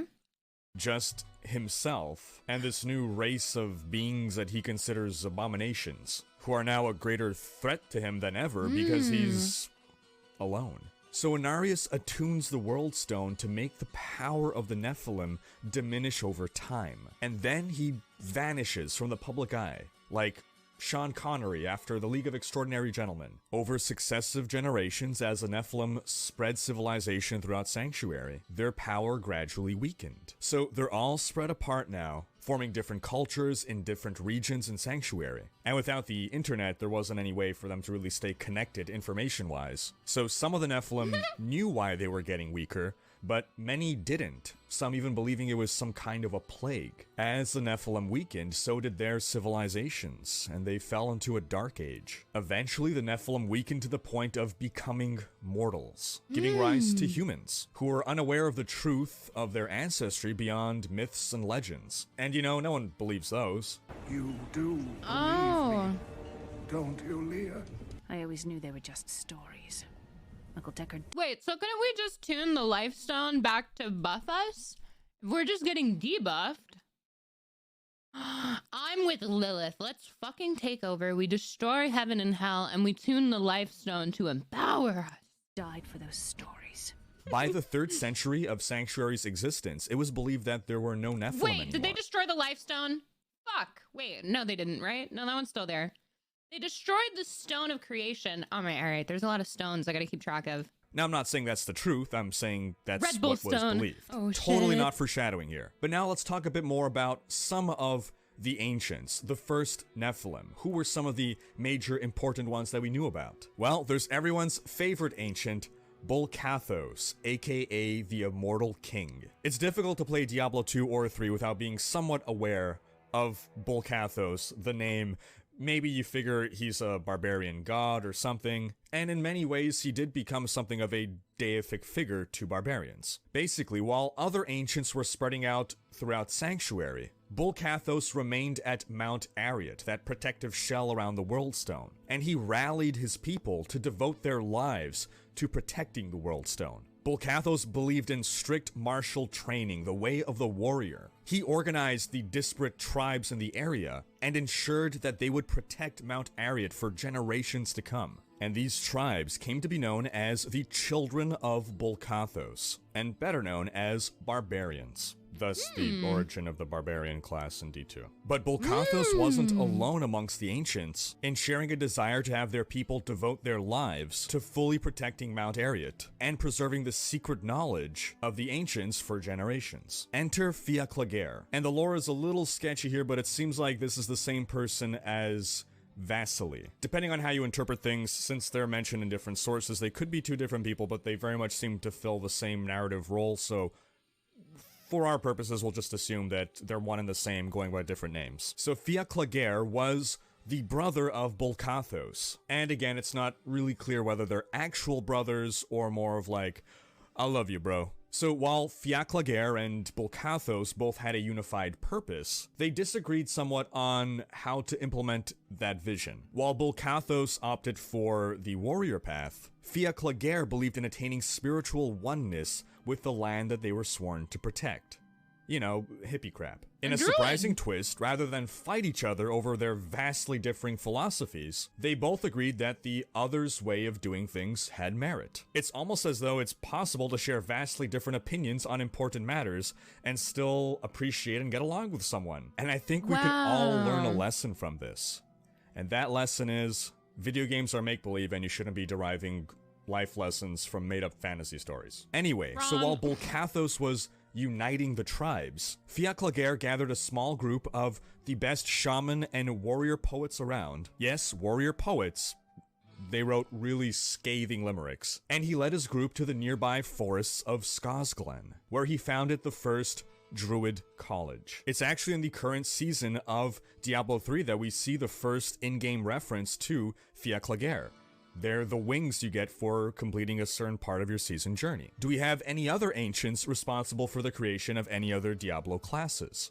Yes. The answer is yes. Another ancient named Essu became a master of elemental magic, and her followers would go on to become sorceresses. We'll talk more about sorceresses someday. The only other major thing we know about Essu is that she sought control of the World Stone, in direct opposition of Bolcathos, and this caused something of a conflict, a civil war, if you will, among the Nephilim, which was ultimately won by the defending faction. Another ancient was named Thelios, and he fell in love with an angel named Lycander. When Lilith began murdering all the angels and demons in Sanctuary, Lycander fled back to the high heavens. But in true fashion of a classical age romance story, Thelios and Lycander were deeply in love and found a way to stay in contact through an artifact called called the Sightless Eye. Unfortunately, once the other angels realized that Lycander was constantly texting someone, Lycander urged Philios to hide the Sightless Eye, and he begrudgingly did so on the island of Scovos. Philios eventually took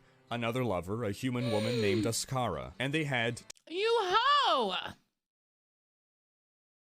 Helios on these nuts, bitch. Oh my god. twin daughters. These daughters would go on to find the Sightless Eye, and thereafter found the Ascari civilization, better known as the Amazons. You may recognize mention of the Sightless Eye from Diablo 1 and Diablo 2, and the Scovos Isles from annoying NPC chatter in Diablo 3. But those are topics for another day. Now, before we talk about other ancients, I'd like to talk about the ancients that we mostly think of when we hear the term the Ancients. I think most Diablo players, when they hear the term the Ancients, think of the three protectors of Mount Arreat in Diablo 2, who are the same three ancients that you summon using Call of the Ancients with your Barbarian in Diablo 3. Well, it seems that these three ancients aren't really ancients. If the definition of ancients we're using is the first generation born from angel and demon, then neither of these three are ancients. Not Talek, the sword and shield dude, not Madoc, the crazy double axe guy, and not even Korlik with the polearm. But let's talk briefly about these three anyway. So Talek the Defender, the sword and board guy, grew up hearing legends of Mount Arreat, which implies that he wasn't one of the original Nephilim. Since then, the stories he'd be hearing wouldn't be legends, they would be the 6 o'clock news. Okay, so they're like third generation ancients, or? He was 19, at which point he already had a wife and child. There was a knock at his door one day, and two Jehovah's Witnesses, basically, asked him to give up everything and go defend Mount Arreat. He said no. The two then said that they were sent by the Ancients, who had specifically picked him to defend Mount Arreat, and he said okay. He turned to his wife and kid, said he was heading to the store to pick up a pack of cigarettes, and became an immortal protector of Mount Arreat. On to Madoc the Guardian, who is basically just some really sketchy old dude that just showed up one day wielding 2 axes. He became a local legend amongst barbarians because he would have prophetic visions of the past and the future. Before a battle, he would sit in meditation, and sometimes he would just get up and leave, not partaking in the battle. People began to believe that he could see the outcome of a battle before it would happen, and started to follow him, leaving when he would leave, staying to fight when he would stay. Sometimes Madoc would start a fight with someone with no provocation, claiming to seek justice for crimes that they will one day commit. And one day Madoc just awoke from meditation, told people that the Ancients were calling him to Mount Arreat to protect it, and left. It was very much an I must go, my people need me moment. Then lastly we have Korlik the Protector, who was the leader of a barbarian tribe. At a very young age, he had tamed a vicious wild beast, and because of that, people said that there must be druid in his blood, implying, just like the other two, that he couldn't be ancient. Now, Korlik was a good man. He once saved a child's life, a child who just happened to be the son of the war chief of an enemy tribe. Without hesitation, Korlik returned the child to its home. And this act brought an end to the conflict between the two tribes. Now, how was Korlik summoned by the Ancients? Korlik's wife, who was the tribe's seer, told him one day that the Ancients had summoned him to go protect Mount Arreat. Imagine your significant other just waking you up one day going, honey, I had a vision. You have to leave forever and never come back. It's like, if you want to break up, just say so. Before Korlik could even respond, his wife announced this to the whole tribe and declared that they would celebrate until Korlik would leave. That celebration went on for 3 days, presumably until Korlik finally felt peer pressured enough to get out of there. So that's the backstory on the 3 non-ancient ancients, but there are a few other real ancients that we know of. One of which was Kalmor, who was disgusted as he watched subsequent generations of Nephilim become weaker and weaker, and ultimately mortal. He considered it an act of mercy to murder humans, but he was also filled with self-loathing, and he grew to desire the sweet release of death, but couldn't bring himself to end his own life. He was the last ancient to ever live, and we actually kill him in Diablo 3 in a side quest that spawns in the Passage of Corvus in Act 5. Another one of the ancients was named Helgrotha. She watched over nocturnal animals and was kind but firm in her protection. Her ultimate fate isn't really clear. She's dead, we know that, and it's likely that she was slain by Inarius. Because while Inarius didn't want to destroy all Nephilim, he did destroy those who protested against his plan to weaken all Nephilim. And it was believed that Helgrotha was just as powerful as the very son of Inarius and Lilith. You know, before she was destroyed. And speaking of that son, that's the final ancient that we'll discuss today, Lunarian. The first of the ancients, the first of the Nephilim. He studied the cycle of life and death and taught it to others. And over time he came to realize that the forces of light and darkness would fight forever. The eternal conflict would never end. And that both the light and the dark were threats to Sanctuary. He was among the Nephilim that were aware of his father's plan, and he rebelled against it by strengthening his own power and amassing followers. But then when he realized that his father was killing those that opposed his plan, he faked his own death and fled to a mysterious nether realm, where he met an entity named Trag'Oul. Lunarian became Trag'Oul's disciple, and from him learned the concept of balance, or the great cycle of being, which seeks to maintain, obviously enough, balance between light and dark, order and chaos. Trag'Oul gave Lunarian a new name, a name that meant student, the name Rathma.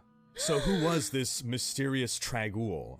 What would become of Rathma? Will angels and demons ever find Sanctuary? And if so, what will they do about it? Will Lilith ever escape the void? Name. What's up with Inarius? All these questions and more will be answered as we continue to explore this lore series. Stay tuned.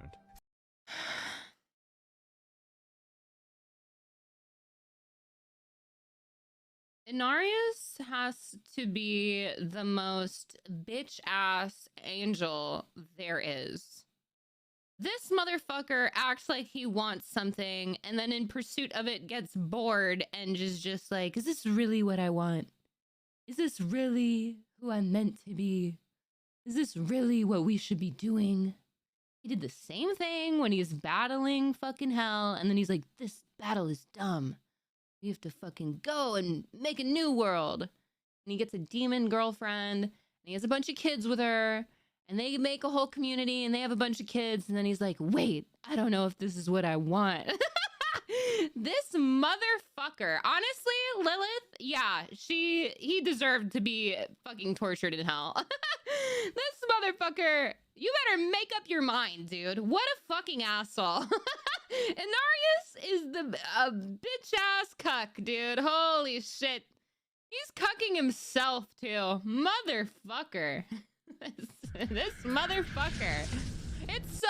It's so funny. Oh my god. Hey folks, this is Riker with another Diablo lore video. This is part 3 in Inarius is the angel of prophecy, right? And yet this motherfucker doesn't prophesize shit. Series in which we explore the major players in the story of Diablo. From the Nephilim to Tyrael to Deckard Cain to Diablo himself. And we give a crash course. He can prophesize everything except his wife and kids leaving him.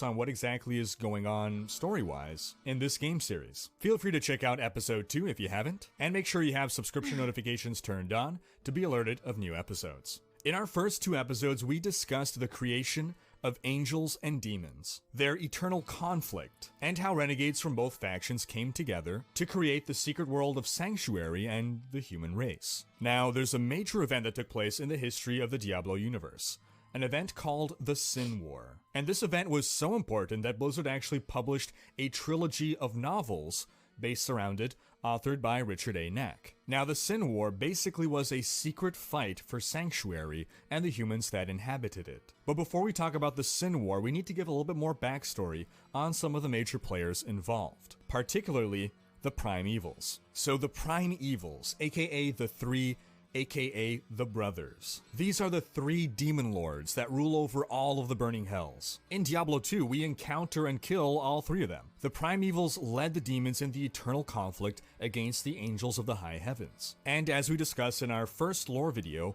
all 3 were spawned by 3 of the biggest, strongest heads of Baphomet. So who were the 3? Well, we start with Mephisto, aka Dul Mephistos, the Lord of Hatred. He's the eldest of the 3 brothers, and he's said to be the most intelligent of them. He would often manipulate his brothers to pit them against each other for the purposes of general dickishness, undead creatures are said to be the minions of Mephisto, presumably the undead that are not directly summoned by necromancers. Mephisto is also the father of Lilith, who we discussed in our previous episode, and he also has a son who we'll discuss in a bit. Next we have Baal, aka Tor Balos, the Lord of Destruction. He is the most reckless and brash of the... Yo, I like this character design like a little bit more than the Diablo 3, I think.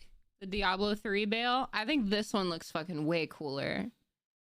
The other one's not bad too. I kind of like how the other one is like kind of disgusting. Like, I don't know, he's like he's kind of disgusting, but this one's like fucking badass. Like, I don't know, I like this one. Possibly because he's the middle child, so... you know, he acts up because he doesn't get the privileges of the older child Mephisto, or the indulgences of little baby Diablo. Speaking of Diablo, we have Diablo, also known as Al Diabolos. Who knows him as this? No one knows him as this. The Lord of Terror and the youngest of the Primevals. Wait, Al? Wait, Diablo's full name is Al? Diablo, also known as Al Diabolos. Al Diabolos.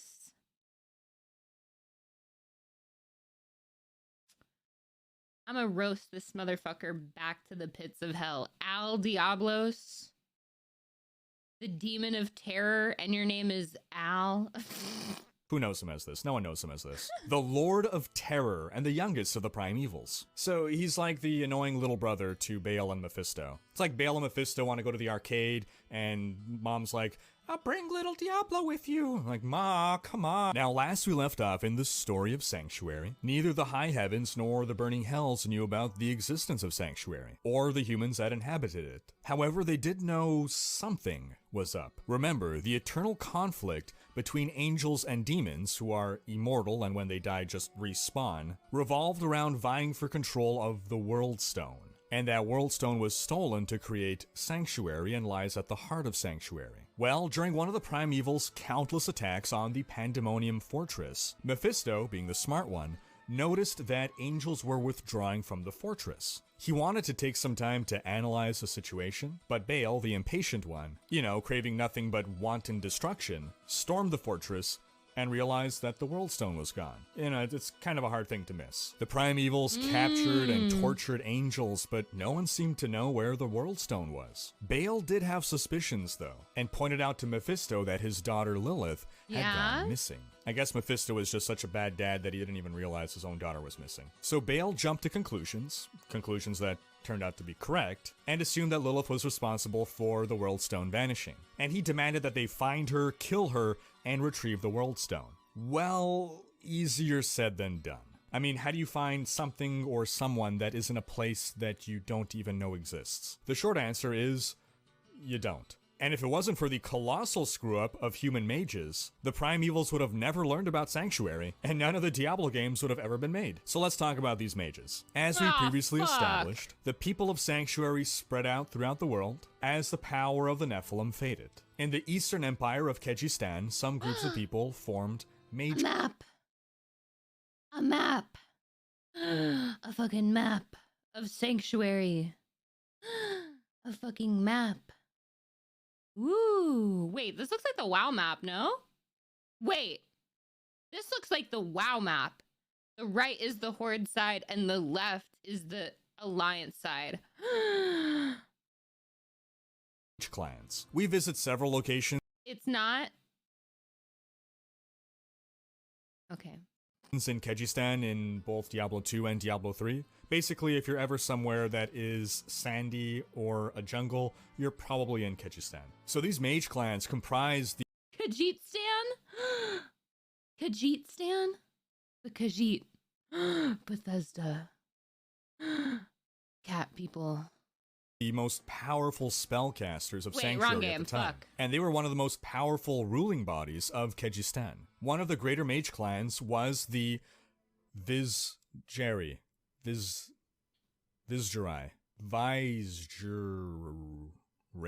Were originally humans until the Vizjari corrupted them. So the Vizjari, aka the Brotherhood of the Vizjari, aka the Spirit Clan. In Diablo 1, the sorcerer that you can play as was a sorcerer of the Viserai. In Diablo 2 Act 2, Jaren's palace was a former Viserai fortress. That explains why there was— Yo, I'm getting lost in the sauce, bro. The deviations and the subcategories and the fucking, oh my god. a portal to the Arcane Sanctuary and the cellar. You know, most cellars are infested with rats, but— The guy who knew a guy who knew a guy who knew a guy, you know, like shit. I suppose Mage Fortress cellars get infested with arcane portals. Also, Drognin, a merchant in Luco Lane, was a Viserai, and Irina, the Enchantress follower in Diablo 3, was a servant to a Viserai mage, which is how she learned magic. Now, in modern times, the Viserai focus on elemental magic, but when they first formed, their magical arts revolved around conjuring, summoning, and communing with spirits. You know, that's why they were known as the Spirit Clan. And this focus is largely thanks to one particularly talented mage known as Jera Harash. When he was just a young Viserai acolyte, Harash had a dream, an epiphanous dream that granted him insight into a heretofore unknown power. Oh, I went there. I said heretofore. And this ability was to command the spirits of the dead. And apparently no one questioned this epiphany. Oh, hey, I figured out how to summon spirits into the world. Came to me in a dream. Nah, it's all good. I'm sure nothing bad will come of this. So he refined this summoning process, which allows a mage to drain the energy of the dead and summon a spirit into the world. A power that let the Viserai become the most powerful mages ever. Now, while he was attempting to completely master control of the spirit world, Harash one day found himself possessed by one of these spirits, and the spirit took him on a killing spree. Now, in case you haven't connected the dots, these spirits were actually demons from the burning hells. But the people of Sanctuary at the time had no concept of what a demon was, so yep, spirit, sure. That would soon change. So it was through the acts of Harash and the Viserai that the Burning Hells came to find out about Sanctuary. Good job. Well done. Good job there. The Primevals immediately recognized the strategic value of Sanctuary, and they sensed the dormant powers of the Nephilim within humanity. And so they wanted to corrupt humanity into a weapon that could be used to finally end the war with the High Heavens. But the Primevals also recognized that the High Heavens didn't seem to have noticed Sanctuary yet, and they wanted to keep things that way. After all, this was supposed to become their secret weapon. So if they were to wage a war on Sanctuary, that would definitely tip off the High Heavens. So instead they went with subterfuge. The plan was to start a religion in Sanctuary that would ultimately corrupt humanity to the will of the Primevals. A religion called the Triune. Get it? Triune, like three Primevals. So let's talk about this Temple of the Triune, aka the— Wait, so the three primevals are hatred, terror,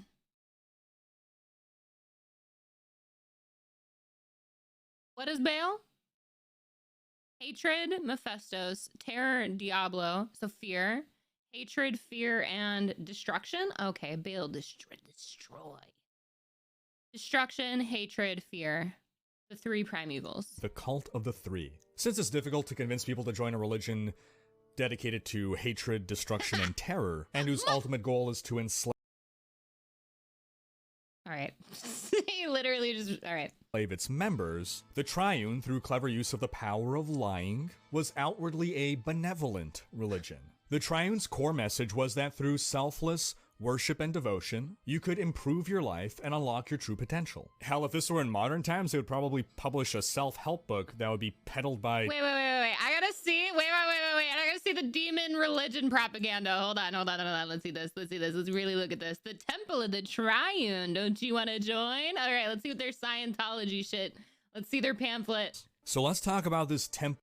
All right. Nearly 3 millennia ago, the Temple of Triune, or the Cult of the Three, arose in the sprawling empire of Khajan. So they started it where the people who thought they could talk to spirits or summon spirits, that's where they started it, because those guys were speaking to spirits. And so that's like, yeah, they were confused. They thought they were speaking to spirits. They were speaking to demons. They were summoning the spirit of demons. So, and that was in Khajan. Okay. Temple of the Triune, aka the Cult of the Three. Since it's difficult to convince people to join a religion dedicated to hatred, destruction, and terror, and whose ultimate goal is to enslave its members, the Triune, through clever use of the power of lying, was outwardly a benevolent religion. The Triune's core message was that through selfless worship and devotion, you could improve your life and unlock your true potential. Hell, if this were in modern times, they would probably publish a self-help book that would be peddled by Ty Lopez in 30 Wait, so their whole thing is just self-help. Your second devotion YouTube to this commercials. religion. Here in my garage, just bought this new Lamborghini Diablo. That's a real thing, look it up. Now, the Triune consisted of 3 smaller cults, sort of like a cultception, with each cult devoted to one of the Triune's 3 guiding spirits. Yes, the same kind of spirit that the Visurai summoned into the world. So you had the Order of Dialon, devoted to Dialon, the spirit of determination, who was actually Diablo, Lord of Terror. You had the Order of Bala, devoted to Bala, the spirit of creation, who was actually Baal, Lord of Destruction. And you had the Order of Mephis, devoted to Mephis, the spirit of love, who is actually Mephisto, the Lord of Hatred. So while people were recruited into the Triune under the premise of benevolent ideals, their hearts would gradually darken as they were initiated into the true teachings of the Triune. And the leader of the Triune, whose title was the Primus, was actually the son of Mephisto in disguise, Lucian. Remember earlier we said we would talk about him? Yeah, that's about it. That's all we gotta say about him. For decades, the Triune grew and thrived, establishing a foothold for the primevals in Sanctuary. But as the Triune rose, so did another religion to rival it. Re-enter Inarius. So last we left off with Inarius, he was the de facto ruler of Sanctuary. Secretly, but nonetheless, this still counts. There were no other angels or demons left in Sanctuary from that renegade group that had formed it, and Inarius had weakened the Nephilim over subsequent generations to become human and no longer a threat to him. But when Inarius became aware of the Triune, he immediately recognized it for what it truly was, and saw through the plan of the primevals, and he became afraid, for his own safety as well as that of humanity, because, like it or not, they sort of were his adopted children. So he founded the religion of the Cathedral of Light, thus starting the Sin War. He took on a mortal disguise to become the Prophet, the highest authority in the religion, like a pope. Though this religion had no god figure, the Prophet sort of was one. His wisdom, his calm personality, his beauty, and his eternally youthful appearance, despite living for centuries, made it clear to people that he was something more than just a human. But again, people had no concept of angels or demons, so oh hey look, here's this special guy. And he was absolutely admired and adored by his followers. He was like a celebrity. And just like how modern celebrities endorse books and life advice, and get people to believe their ill-informed opinions, just because they're famous despite otherwise lacking the qualifications to be influencing the major life choices of people, Inarius, the Prophet, basically made his religion about him telling people how to live their lives. And for centuries, these two religions coexisted in relatively peaceful competition. It was sort of like a Cold War, if you will, this Sin War. There was never really any direct conflict or confrontation, because both sides were afraid of the high It's a lot closer to a propaganda war, but okay. heavens becoming aware of Sanctuary. But all that was about to change. It's a cold propaganda war. With the return of Lilith. What will Lilith do now that she's returned to Sanctuary? Will the Triune or the Cathedral of Light triumph in this battle of the faiths? How will the Sin War come to... Wait, where did she go when she left Sanctuary? Because she slaughtered all of the angels and the demons and basically killed their army, leaving only the Nephilim and the humans. She went somewhere else. To an end. Will the She's high back heavens ever now. find out about the existence of Sanctuary? And if so, how? All these questions and more will be answered in future episodes of this series. Stay tuned. Thanks. Yo, I'm so addicted.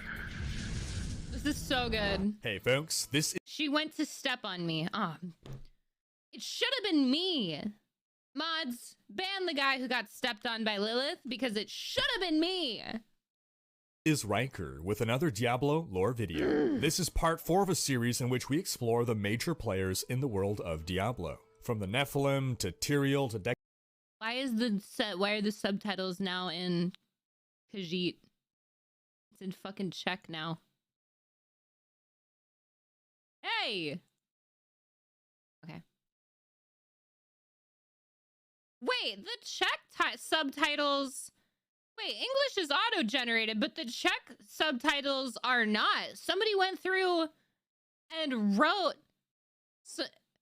somebody who speaks fluent Czech and English translated. Wow.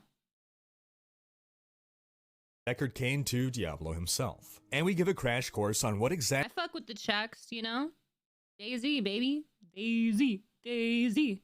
Daisy standalone. Woo! exactly is going on. Don't worry, guys. Give Daisy standalone 10 more years. It'll finally be a finished game. Story-wise, across this series. Feel free to check out our previous episodes if you haven't, and be sure to have subscription notifications turned on to be alerted of new episodes. In our first 3 episodes, we spoke about the creation of angels and demons, their eternal conflict, how renegades from both factions came together to create sanctuary and humanity, and how there's now a secret war being waged for control of humanity. In this episode, we're going to continue where we left off, with the Sin War. But to do so, we need to introduce some additional characters. Starting with Diomedes, who was a farmer who lived in a hamlet. He had a wife and several children, and at some point a plague ravaged the countryside, killing Diomedes, his wife... Wait, hold. Okay, somebody in chat asked, didn't all those rogue angels and demons just respawn? I believe they do respawn. But I think the angels, once they're slayed, a new angel is born. So I don't know if they have their memories or if it's just like an inconvenient displacement. Like when you kill a demon, it kind of seems more like an inconvenient displacement because they actually just respawn in hell. But angels, the way he made it sound was kind of like they do die and a new one is born. I'm not sure though. Also, I wasn't listening to anything he said. Sanctuary and humanity, and how there's now a secret war being waged for control of humanity. In this episode, we're going to continue where we left off, with the Sin War. But to do so, we need to introduce some additional characters. Starting with Diomedes, who was a farmer who lived in a hamlet. He had a wife and several children, and at some point a plague ravaged the countryside, killing Diomedes, his wife, and many of his children, leaving only 2 of his boys alive, Uldyssian and his younger brother, Mendeln, who had to take over the family farm. Apparently they weren't worried about the farm being infected or anything. So Uldyssian, aka Uldyssian ul Diomed, which presumably means Uldyssian of Diomedes, although his father is also Diomedes ul Diomed. So Uldyssian, the older brother, also lived his life as a simple farmer. He was pretty bitter about the whole, my whole family's dead thing, and that bitterness was mostly channeled towards the 2 major cults at the time, the Cathedral of Light and the Triune, who had done nothing to save his family. So while these 2 cults were going door to door to try to recruit new members into the Church of Latter Reset Days, Uldyssian would basically slam the door in their faces. Now one day, Uldyssian meets a mysterious noblewoman named Lilia, who pets his horse. That may or may not be a euphemism. Lilia is stunningly beautiful, and Uldyssian finds himself instantly captivated by her. One day not long after, Uldyssian runs into Lilia again in a forest, and she tells him that she thinks she saw something up ahead. Uldyssian goes to investigate with Lilia in tow, and the 2 stumble upon a body, a murdered missionary of the Triune. Lilia faints, allowing Uldyssian to heroically catch her, just like in those terrible TV dramas. He carried her to a nearby tavern where the 2 bonded. That may or may not be a euphemism. Shortly thereafter, another murdered missionary was found, this one from the Cathedral of Light. The murder weapon still lodged in his ribcage? Uldyssian's knife. Now, Uldyssian had nothing to do with the murders. And no, that's not just his defense statement, he literally had nothing to do with it. But given we're still thousands of years away from modern CSI techniques and proper defense attorneys, Uldyssian was thrown into prison to await trial. Throughout this, Lilia stands by his side, because as it turns out, while she was a noblewoman, she'd lost everything because her family refused to ally itself with either of the cults. So as Uldyssian is sitting in his cell thinking of just how screwed he is, his cell door spontaneously unlocks, as though he willed it so. This was the first sign of his emergent powers. Ooh. He didn't, however, take the opportunity to escape, instead waiting his trial, which was overseen by a Master Inquisitor of the Cathedral of Light, who surely was completely unbiased. And just as that Master Inquisitor was about to declare Uldyssian guilty of the 2 murders and sentence him to a swift beheading, the Inquisitor is conveniently struck and killed by a bolt of lightning. A terrible storm quickly gathers, and in the chaos, Uldyssian makes an escape with Lilia and a couple others who stood by him. Several more Cathedral Inquisitors try to stop him, but Uldyssian's emerging powers kill them too. Now, once Uldyssian and his posse properly escape and get to a safe distance and settle down, Uldyssian starts to test out his new powers to confirm that yes, he is indeed magic now. Lilia convinces Uldyssian that his powers are a gift that he should help awaken in all of humanity, so that humanity can take control of its own fate and oppose the Triune and the Cathedral of Light, who have ruined the lives of those who refuse to join their cults. So the group traveled the world, gathering followers as Uldyssian demonstrated the potential for raw magic in humanity by healing the sick and the wounded. Those he touched who joined his following also started to manifest magic powers. Now Uldyssian named his growing following the Edorim, which literally means those who have seen. And these Edorim effectively became the 2nd generation of Nephilim.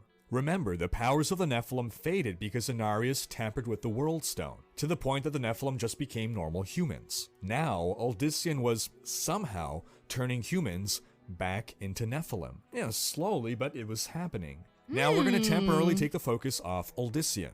Don't worry, we'll be back to him, because Lucian, the son of Mephisto and secret ruler of the Triune, has now taken notice of Uldyssian's emerging powers and the threat he poses to the Triune. So Lucian sends a party of minions to capture Uldyssian.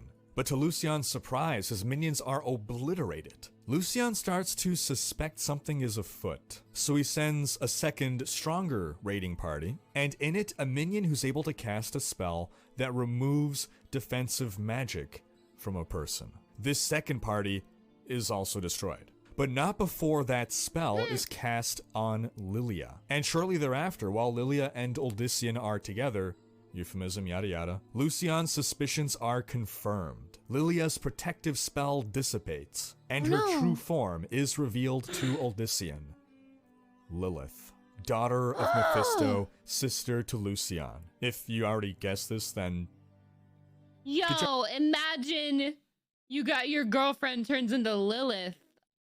Imagine you wake up after a wonderful night with your girlfriend, you walk into the kitchen to see her cooking breakfast, and you see Lilith. What are you doing?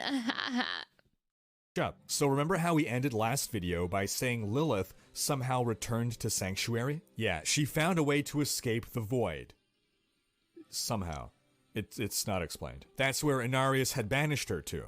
And now that she was back, she returned to her original plan of harnessing the power of the Nephilim into a personal army against heaven and hell. Nice. But when she returned to Sanctuary, she found that the Nephilim had been transformed into a bunch of useless humans. So she traveled to Mount Ariat and cast a spell on the World Stone to undo Inarius' tampering with the World Stone and reawaken the Nephilim powers within humanity. Now, unfortunately for Lilith, she found that there was yet another roadblock to her plan, the Triune and the Cathedral of Light, which had strong followings. They would have to be dealt with before she could take control of humanity. So she hatched a diabolical plan. She found a human named Uldyssian, one who already disliked the Triune and the Cathedral of Light, and could easily be manipulated into action against them. She disguised herself— Oh my god, she literally did the same thing with Inarius, who was like, man, I'm sick of this fucking war. And she was like, what was that? Ha ha. She did the same thing with Odysseus, dude. Wait, so I just gotta be like,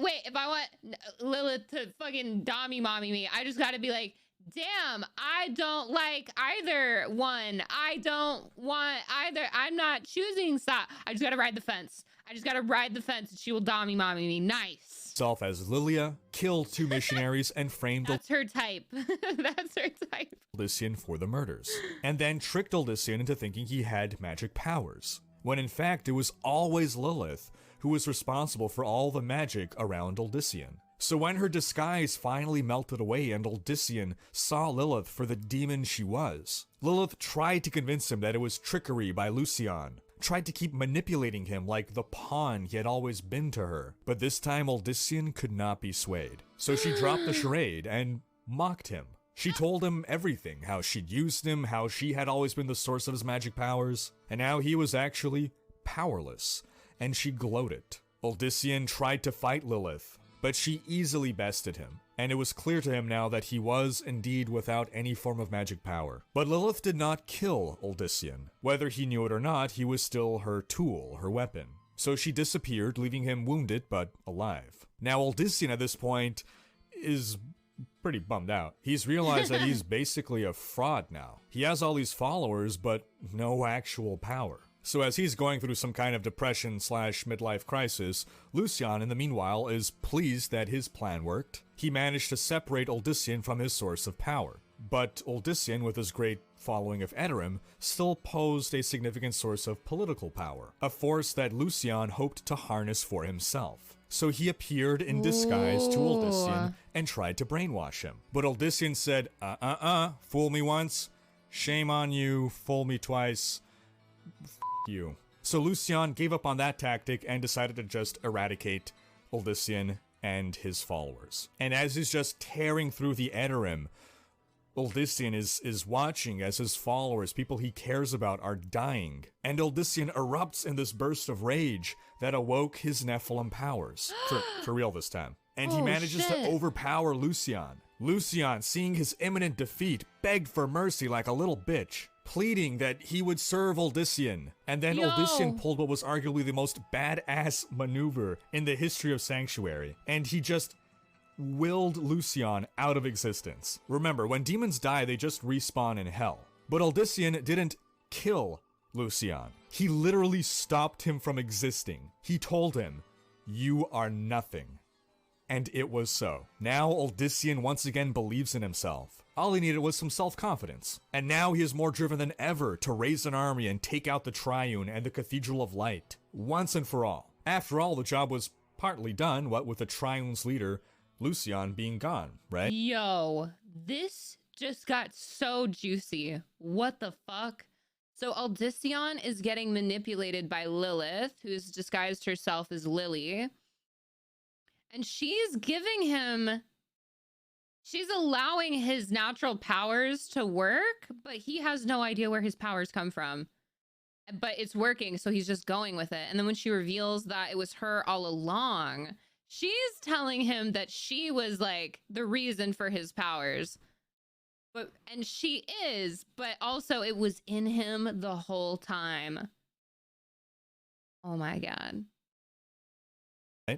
Well, about that. After Lucian vanished, the Triune fell into disarray, eventually culminating in an internal struggle for leadership, when suddenly, Lucian returned to take command of the Triune again. Except, it wasn't actually Lucian. It was Lilith, disguised as Lucian. Oh, she's crafty as fuck. And she used her position to make a series of deliberately terrible decisions to cripple the Triune from within, making it a weakened target for Uldyssian and his followers. But something was about to happen that Lilith hadn't planned for. Something that would make her lose control of the situation. This is where we talk about Rathma again. Remember Rathma, the son of Lilith and Inarius, a first-generation Nephilim who was taken as a student by the mysterious Trag'Oul? Well, all this time as a student at Trag'Oul, he had been working to keep Sanctuary hidden from the high heavens, and to limit the influence of the burning hells, which had managed to infiltrate Sanctuary as the Triune. When Lilith returned to Sanctuary,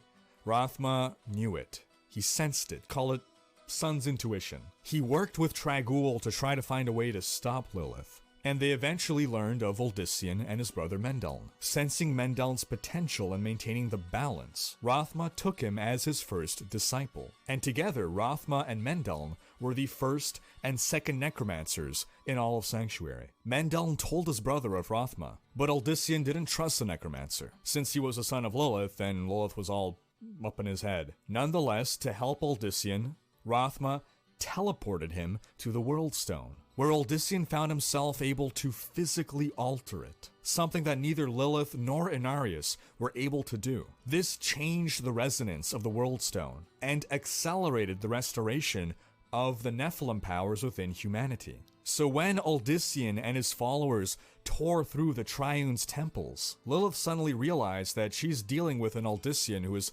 far more powerful than she anticipated. Uldyssian succeeded in destroying the Triune, and in what must have been an epic boss fight, defeated Lilith. But again, Lilith is one crafty lady. She fools Uldyssian and even her son into thinking she died, while she actually managed to escape wounded. But you know who she didn't fool? Inarius. Unbeknownst to Uldyssian, Inarius found Lilith, and once again banished her to the void. But this time he had leveled up his banishment spell to ensure she couldn't escape. And that's the end of Lilith's part in this story. So with the Triune and Lilith gone, half of Uldyssian's job is done, and he sets his crosshairs on his next target, the Cathedral of Light. Will Uldyssian destroy the Cathedral of Light? Or will Inarius put a stop to this second generation of Nephilim? Will the high heavens interfere in this sin war? All these questions and more will be answered as we continue to explore this lore series. Stay tuned. Thanks for watching, and special thanks to my Twitch and Patreon supporters for making these videos possible. If you like what you see on this channel and want to support the— Okay, we're gonna watch one more.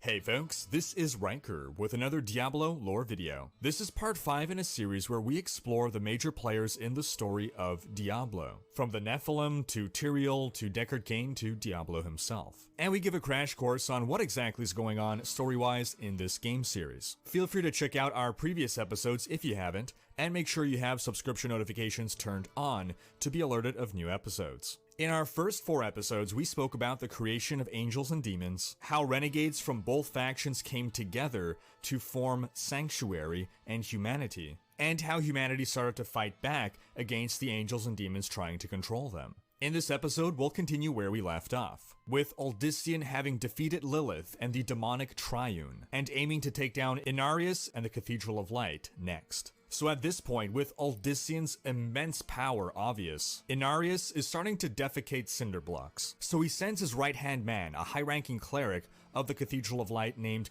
Gamuel, to assassinate Uldyssian. Don't worry, the plan isn't as dumb as it sounds. Gamuel was a warrior before he joined the priesthood. Inarius— Yo.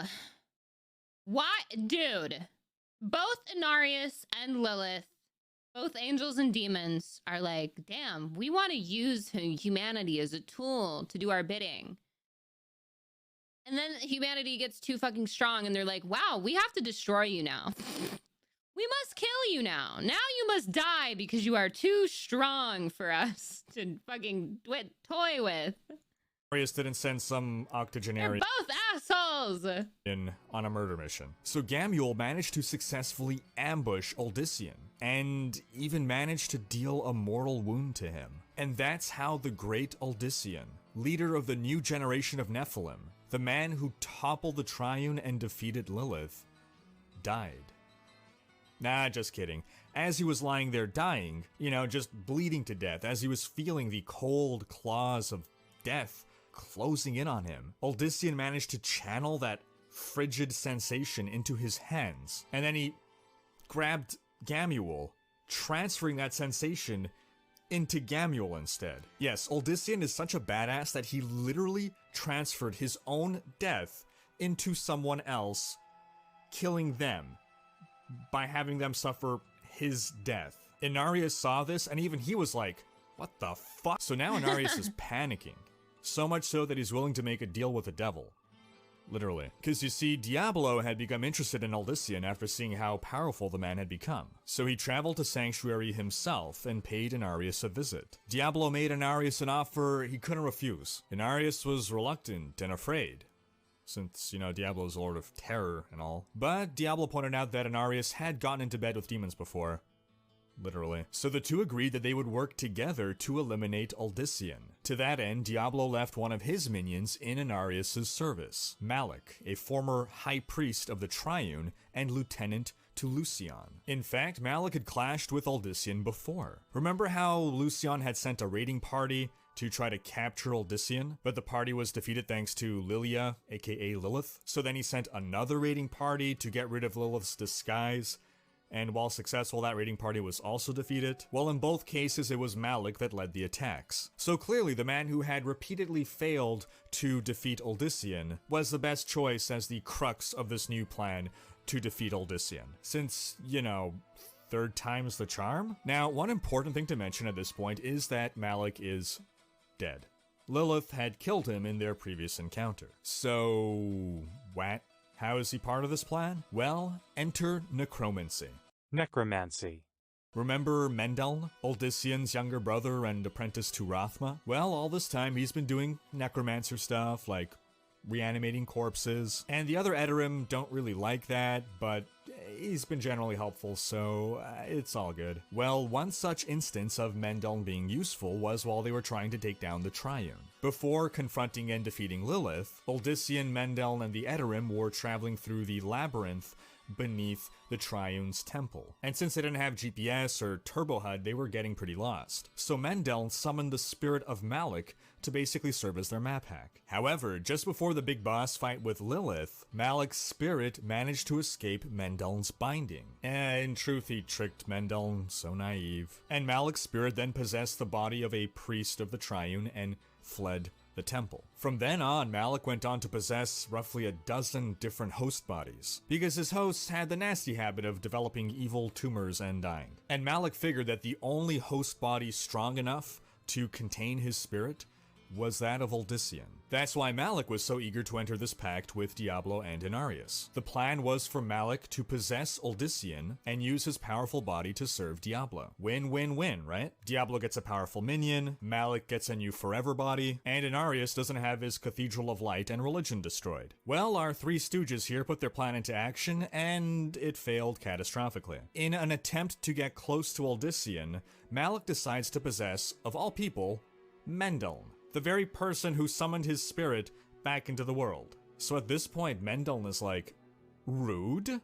And banishes Malik's spirit back to the afterlife. And that's the end of Malik. So now Diablo is like, me, damn it, do I have to do everything myself? And so he pays Uldyssian a personal visit. He totally throws Inarius under the bus, talking about how Inarius and— I don't know, story-wise, that feels like a flop, because it's like, okay, they come up with this grand scheme to take over Uldyssian, and then the demon who's supposed to possesses him possesses the guy who summoned him, and the guy who summoned him is like, get out of here. Hey, whoa, dude, get your finger out of my butt, and sends him back to hell. Like, that's so kind of a flop, but okay. The angels in heaven are all full of crap, how they're bad for Sanctuary, and how Diablo and— I don't know. I'm not saying it's like, I don't know.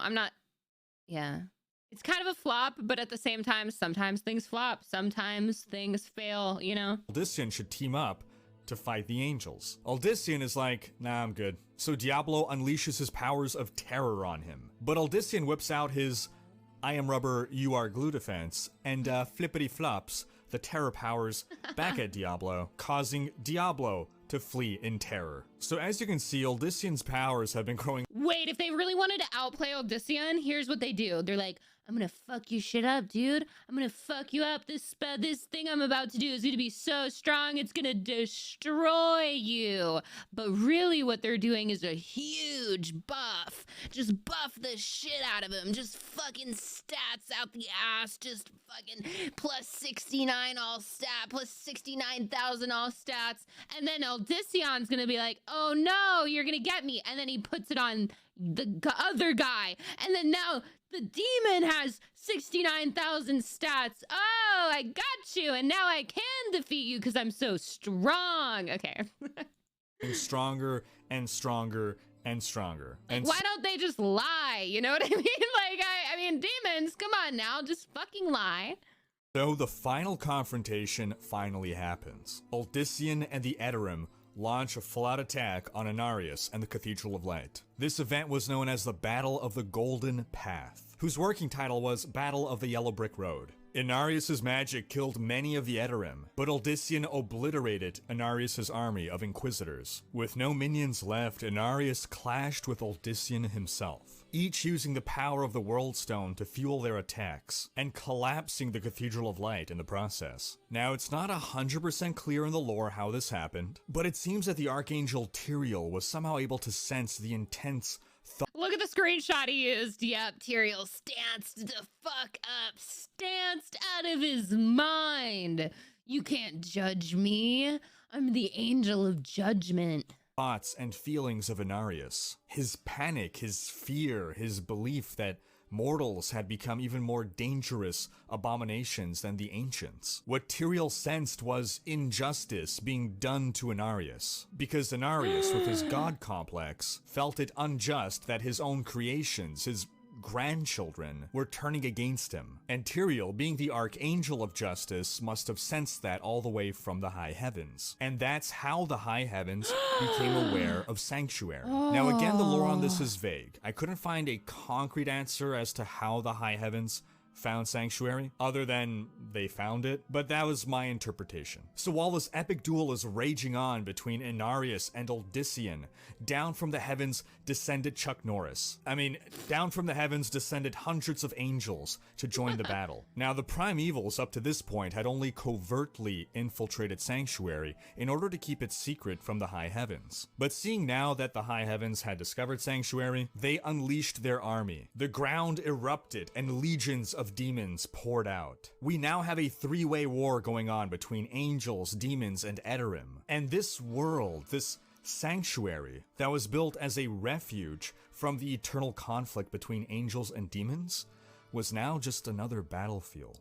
Inarius, too focused on destroying Uldyssian, was blinded to how he had effectively brought ruin to everything he had created. Uldyssian, however, was distracted by the sudden emergence of angels and demons, and Inarius used the opportunity to finish Uldyssian. Just as Inarius was about to strike the killing blow, Uldyssian's body became infused with energy, and he altered the World Stone, breaking Inarius' bond to it. And without the World Stone to give Inarius superpowers, he was nothing before Uldyssian. And the mortal defeated Inarius and had his Edorim brothers take Inarius prisoner, while he set his eyes on the... I'm so sorry. I'm fucking lost. I gotta go back a little bit.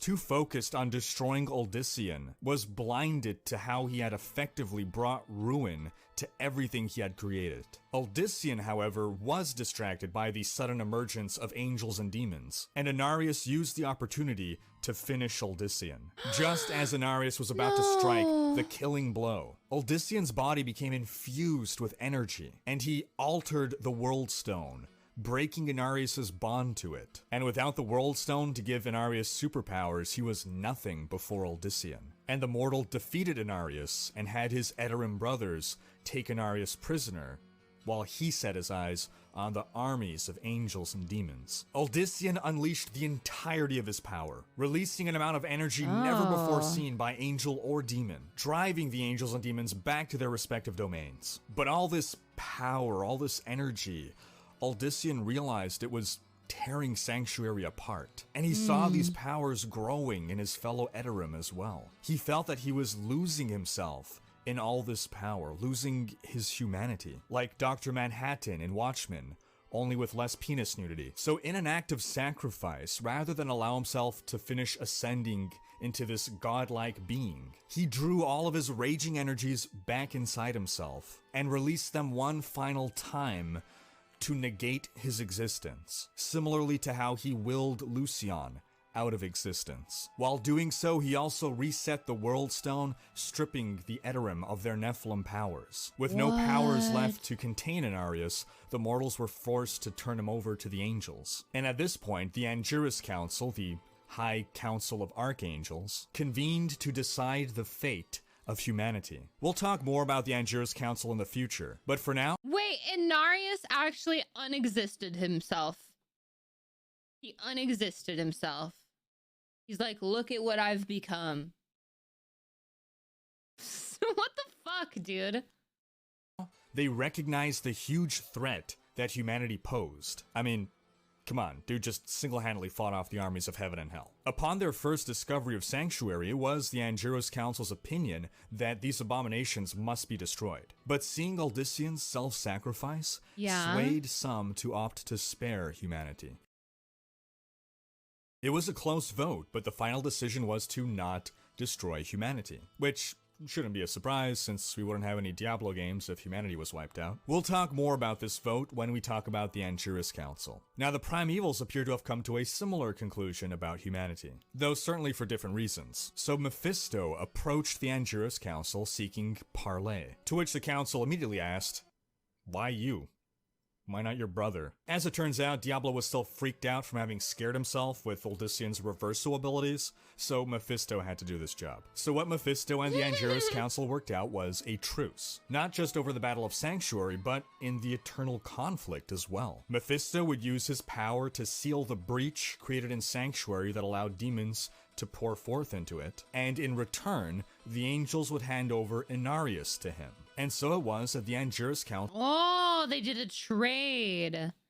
And Inarius getting in bed with demons, he's kind of now not welcome to heaven, okay, motherfucker? So what Mephisto and the Angerus Council worked out was a truce, not just over the Battle of Sanctuary, but in the eternal conflict as well. Mephisto would use his power to seal the breach created in Sanctuary that allowed demons to pour forth into it, and in return, the angels would hand over Inarius to him. And so it was that the Angerus Council and the Primevals agreed to leave. Okay, both angels and demons are gonna be like, you know what, let's all leave Sanctuary alone, right? Because there's humans, and really, they both want to use humans as tools. But if the other side knows that, then they're just gonna fight and destroy humanity. Leave humanity alone, allowing mortal men to pick their own path. So they're both like, yeah, no, I'm not gonna go over there. No, dude, no, I'm not even going over there, dude. No. They're both decide for themselves whether to ultimately become good or evil. And to ensure that humanity could continue to live on without interference, the Angerus Council wiped the memory of the Edorim. They would forget that they ever had magic powers. But there was one man whose memories were not wiped out, thanks to Trag'Oul. Yes, Mendel's memories were saved by Trag'Oul, who wanted him to remember his brother's sacrifice, and to be able to pass on that knowledge and the knowledge of the balance, and thus necromancy, onto others. Now, that just about ties up all of our loose ends, save Inarius. Mephisto brought Inarius into his realm in the burning hells to endure eternal torture. After all, Inarius had slept with his daughter, so it was pretty personal. Inarius was bound with chains, and his wings were slowly torn from his back.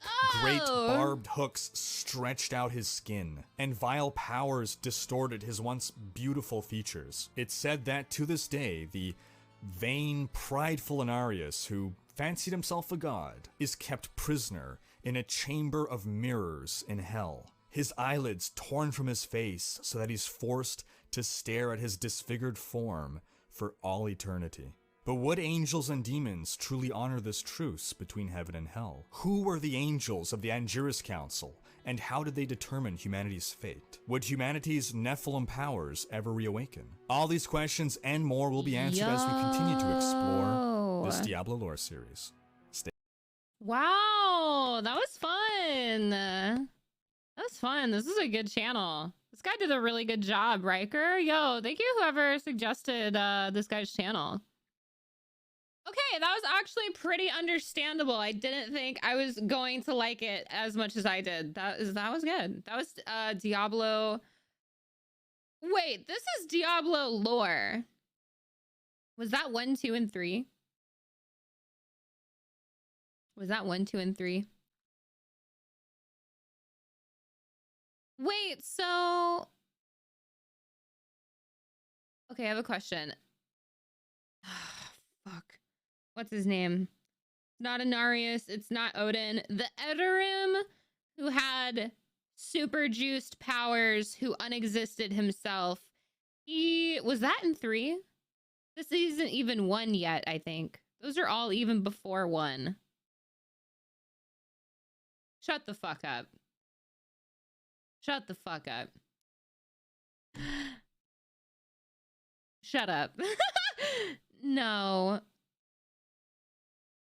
Be for real. This is not even Diablo 1 yet. All of this happened before the games. Okay. Yeah. Yeah, dude. Yeah, okay. What the fuck? What the fuck? It's been 2 hours. What the fuck?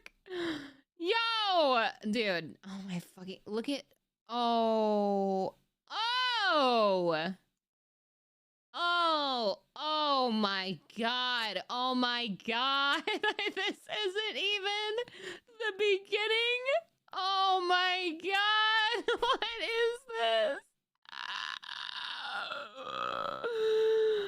Oh my. Oh, I feel bad for Anarius, the guy who's like, I don't want it. Oh, I don't know.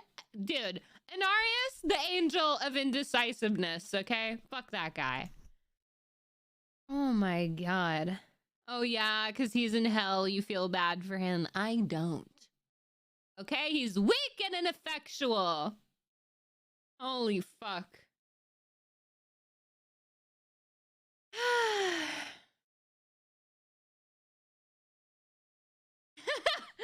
Oh my god, dude.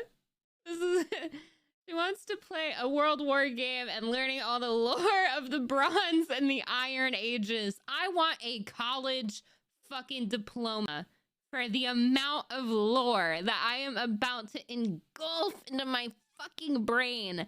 This wasn't even Diablo 1 lore, motherfucker! I'm actually losing it. No fucking way, dude. All right, oh shit. I want fucking Diablo 1 lore, please. Oh my god. What the fuck? Dude, no, seriously, fucking conspiracy, dude. It's a fucking... You see, the Edorim... Oh my god! The Edorim, you see, are descendants of the Nephilim, and they don't have the Nephilim powers because of the World Stone. Oh my fucking god, dude. The World Stone is tuned out of their favor, but Lilith, and she she sucks a guy off and he thinks he has a girlfriend, but really she's a demon. And god, dude, holy fuck. Oh my god, I thought I was watching all the lore from Diablo 1 so I could like not have to play the game. And I'm like, yeah, I'll just play Diablo 2. And by the time we finished that, I thought, wow, was that Diablo 1, 2, and 3? Am I all caught up? Okay. Oh my god. I'm gonna fucking lose it. Wait, I want to see those emotes, These? You gotta get 7 TV. 7 TV, though. This is all pre-Diablo. All right. Oh my god, I thought I was watching Diablo 1 lore. Fucking hell, dude. Yo, so... Oh my fucking god.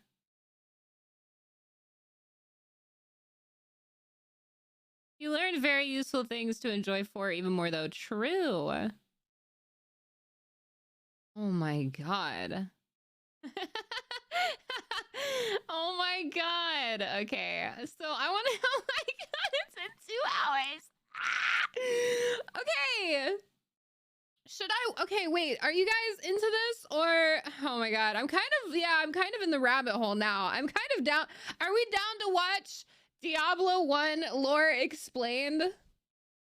It's by the same guy. Did a really good job on the ones we just watched. It's actually only 20 minutes. Wait, Diablo lore explained, and it's only 20 minutes. So... Okay, we got 20 more minutes. One more, and then we'll take a break. Because, like, holy fuck. Folks, this is Ranker with another Diablo lore video. Yep. It's finally happening. In this episode, we discuss the reign of terror that befell the town of Tristram and the three heroes that— All right, wait, I'm sorry. Let me mentally prepare because the lore is so thick. It's thick as fuck. And I'm sorry, but the names are fucking me up, dude. The names are like, dude, I'm not gonna remember any of their names. Like, I remember what happened, but I'm not gonna remember any of their names. Holy shit. Like, I might know them if I see them, or if yeah, the names are like not sticking with me. Holy shit.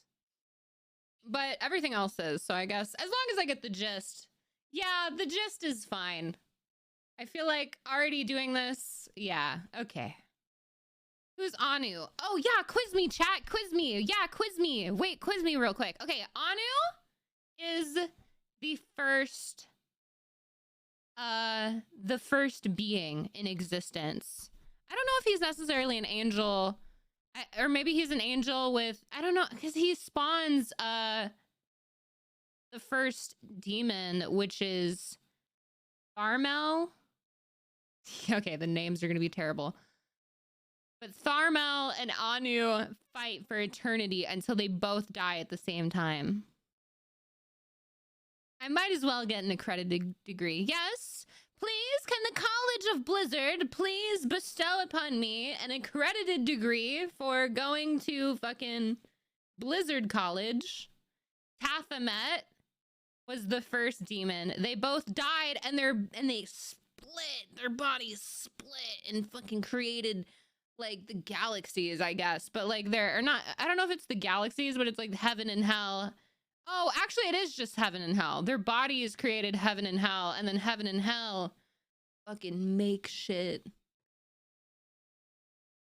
There's a Jedi school too. Oh, dude, I can't even. Dude, if I want to, dude, Star Wars lore, I'm not even gonna get into it. I'm not even gonna get into it.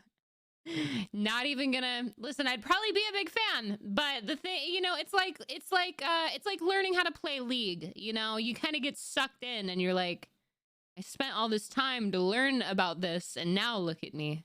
I really am. What's the guy, the Edorim, who got the Nephilim powers and unexisted himself? I kind of understand now. You know, you do all this stuff to acquire all this knowledge and power, and then you're like, look at what have I become. Anu split himself and made Tathamet, and then they defeated each other and split into Virtues and Maz. Yep. My Hogwarts acceptance is on the way. Okay, we got 20 more minutes. Okay, so this Diablo lore is only 20 minutes. Nice. Hey folks, this is Ranker with another Diablo lore video. Yep, it's finally happening. In this episode, we discuss the reign of terror that befell the town of Tristram and the three heroes that came to save the town. This is part 12 in a video series where we explore all the major players in the story of Diablo, from the Nephilim to Tyrael to Deckard Cain to Diablo himself. And we give a crash course on what exactly is going on story-wise in this game series. Feel free to check out our previous episodes if you haven't, and be sure to have subscription notifications turned on for when a new episode comes out eventually. In our last episode, we discussed how the most tragic character in all of Diablo's lore, King Leoric, was driven to madness and slain, all because of the trickery of his trickster advisor, Archbishop Lazarus. Today's episode will effectively cover the story of Diablo 1, the events leading up to it all the way to the final boss. But before we dive into this episode, a quick word from this video's sponsor along with an announcement. I built my web house to automatically push web RHYKKER. Little did they know that Diablo took possession of the young boy. And while the people of Tristram may have thought that their troubles were over with the Mad King lying dead, the depths of the cathedral beneath the town of Tristram, where Diablo took possession of the young boy. And while the people of Tristram may have thought that their troubles were over with the Mad King lying dead, little did they know that Diablo had only begun to spread his influence. Villagers began disappearing. Strange lights and horrible screams of anguish were seen and heard from the cathedral, And no, it wasn't just a rowdy house party. At that point, a lot of people started to nope the hell out of Tristram, with only a few choosing to remain, some because they simply couldn't afford to leave. It was at this point that Lazarus emerged from the cathedral, looking all ragged and haggard, and he claimed to the townsfolk, "Guys, I too was totally possessed by Diablo, just like Leoric. But I'm good now. I got better. So, like, don't blame me for any of the horrible things that I did. I'm a good guy now, trust me. Oh, also, let's not forget that some jerk kidnapped Prince Albric and took him down to the cathedral. We gotta go save him. Let's go do that right now." And not necessarily because they're a bunch of suckers, but because Lazarus did have a point about the prince. A bunch of townsfolk responded to the call of heroism and banded together like a way too big Dungeons & Dragons party to dive into the dungeon and rescue the child. However, unlike most, but not all, Dungeons & Dragons parties, the cleric was a traitor. Lazarus led them straight into a trap, an ambush of demons led by a particularly bloodthirsty demon known as the Butcher. Y'all know what happens next.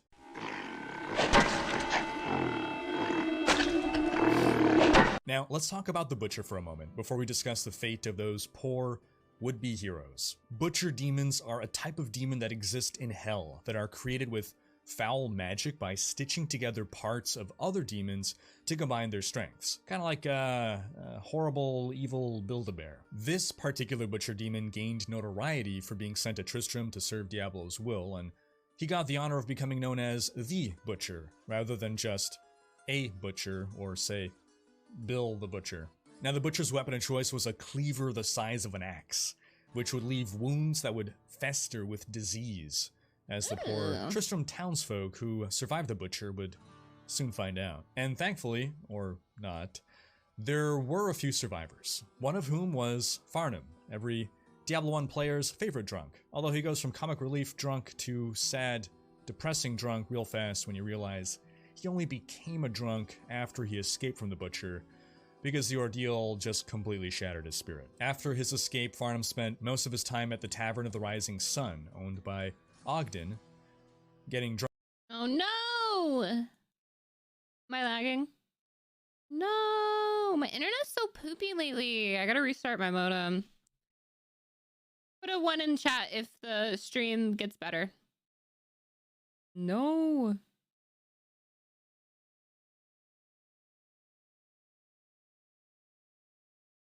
Okay, this is a little bit easier to grasp because it's just the storyline of the video game, you know, and it's not the fucking tomes of God.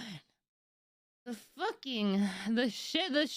info I just crammed into my fucking head, dude. Drunker and drunker every night. The tavern itself served as a point of light for the people of Tristram during the dark times that began with King Leoric's gradual descent into madness. Now, normally Wait, so the Butcher is in the dungeon of the cathedral and the townspeople are just chilling? They're just chilling in the tavern knowing that there's a fucking demon in a dungeon nearby. They're just chilling. Ogden was a responsible tavern owner that would not encourage someone's alcoholism, but he couldn't bring himself to ask Farnham to leave, knowing what the poor man had been through and that a cup of grog was pretty much the only thing keeping him from completely oh yeah, I guess that does explain the drinking, right? falling to pieces. As opposed to just... Oh, they can't afford to leave, you're right, they did say that. Mostly falling to pieces. Someone Ogden did try to convince to leave, however, was the young barmaid Jillian, who was something of a surrogate daughter to him. See, Jillian grew up in Tristram and lost her mother at a young age. She was just left with her grandmother, who was ill. Ogden gave Jillian a job at his tavern and let her and her sick grandmother live there. But when terrible things started happening in Tristram and Jillian began to suffer horrible nightmares, Ogden begged the teenage Jillian to leave the town. But Jillian said her grandmother was too sick to travel, so Ogden promised that he'd take care of her grandma. But still, Jillian refused, at least for now. We'll talk more about Jillian and her greater role in Diablo's story in a future episode. Jillian had grown up with a woman named Canis, whose child Wirt was one of the villagers abducted and brought down into the cathedral.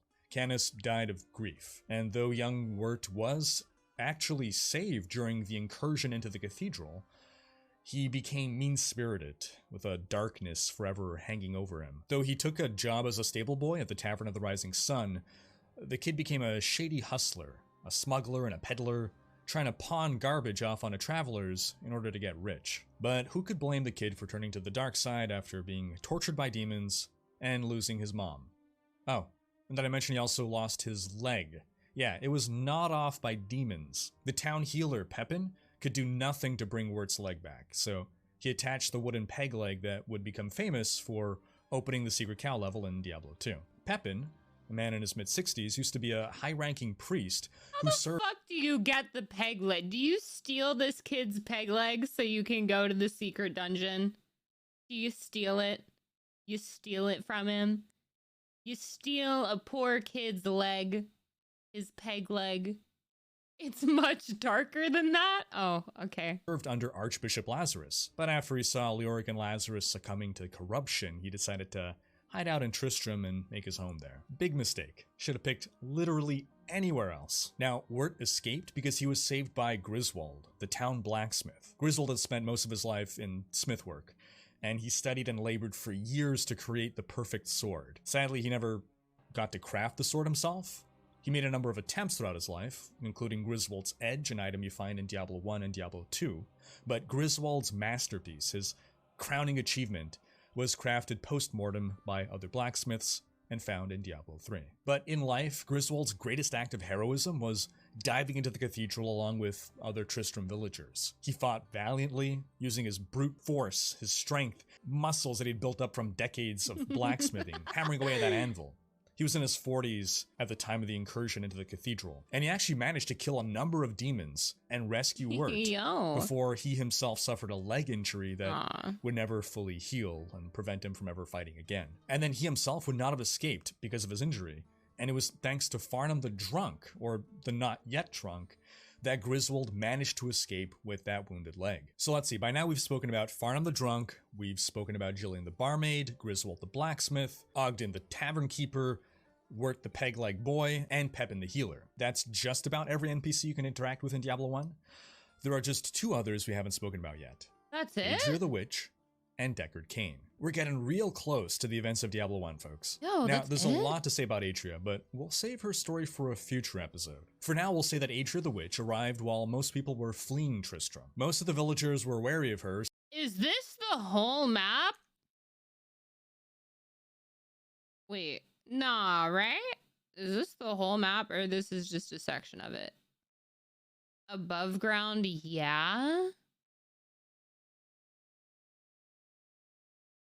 That's the town, yes. The game is 99% in the cathedral. Oh. We'll say that Adria the Witch arrived while— Yo, why?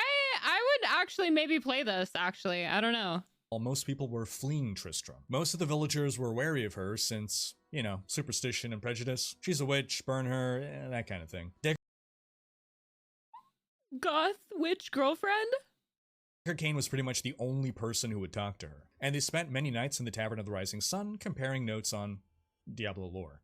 As for Deckard Cain, the man who needs almost no introduction, well, his story begins with a fellow named Jared Cain, who you may remember us talking about in our previous episode about the Horadrim. You can find that one right here for a refresher, but the Horadrim were an ancient order of mages and wizards formed by the Archangel Tyrael to fight the three prime evils. Jared Cain was a Viserai mage, and he was the second leader of the Horadrim. After generations, and as the Horadrim faded away, one of Jared Cain's descendants— Sorry, hold on. Let me fucking focus up. The ADHD hitting. Hold on. All right. Ancient order of mages and wizards formed by the Archangel Tyrael to fight the three prime evils. Jared Cain was a Viserai mage, and he was the second leader of the Horadrim. After generations, and as the Horadrim faded away, one of Jared Cain's descendants, a woman named Adaris Cain, lived in Tristram and married a tanner, whom she had a son with. She named this son Deckard Cain. And while it was customary for the father's surname to be passed on, she insisted that he keep the name Cain. As she aged, Adaris Cain would tell the children of the village stories about the Horadrim, stories that became increasingly extravagant, with each retelling stories that seemed like fairy tales to the children of the small village. So Cain grew up with all these stories, and he considered himself, as a young child, proud to be, as his mother put it, the last Haradrim. As a kid, he imagined himself to grow up to be a hero that would travel the world and fight evil. However, by age 11, when his father died of illness, Cain felt he had outgrown his mother's stories. He no longer believed them to be true, and thought his mom was just going senile. Angels, demons, none of this stuff exists, right? Just mom and her crazy stories. This was probably aided by Deckard's rising interest in history, as his research into scholarly history books did not seem to corroborate his mother's fairy tales. So when she burnt his history books and insisted that the only books he should be reading were those written by Jared Cain, that pretty much was the end of their relationship. As an adult, Cain served as a schoolmaster and a storyteller in Tristram. However, it was quite difficult for him to find people within the small village who shared his love of books. Stay a while and... stay a while. Stay a while. Cain eventually married a woman named Amelia, and together they had a child whom they named Jared. In case you're not doing the math, that's the name of Jared Cain, honored Haradric ancestor. And yet, Deckard Cain isn't supposed to believe in those silly stories anymore, right? Well, his wife wondered about that as well, and this was part of what created tensions between the two. That and the fact that Deckard sadly wasn't a very good husband or father. He became increasingly absorbed in his work and scholarly pursuits, spending less and less time a young Deckard Cain? Shit. He kinda jacked. With his wife and shredded child. as fuck. He missed little Jared's first words, his first steps. He wasn't even there for the boy when a fever nearly killed him. Jillian spent more time with Jared than... Wait, but a terrible father? What the fuck? Not even gonna help your kid, bro? Deckard did, as the two were kids and grew up together. So Cain and Amelia fought more and more over the years until when Cain was 35 years old, they had the biggest fight in their marriage, and Amelia took little Jared and she left took Tristram. the kids The and plan left. was to head east and go live with Amelia's mother. Unfortunately, Yo, dude, I'm never sorry, but the husbands in Diablo are down bad. They are down atrociously bad. What the fuck? on the road, they were accosted by robbers and killed. Pep and the healer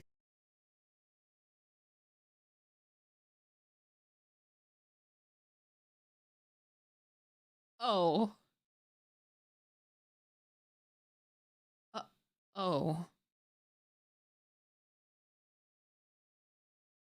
healer, who was a close friend of Deckard Cain, was the one to hand Deckard the letter that informed Cain about the death of his wife and kid. Deckard didn't take it well, and their deaths would haunt him for the rest of his life, which, as we know, was many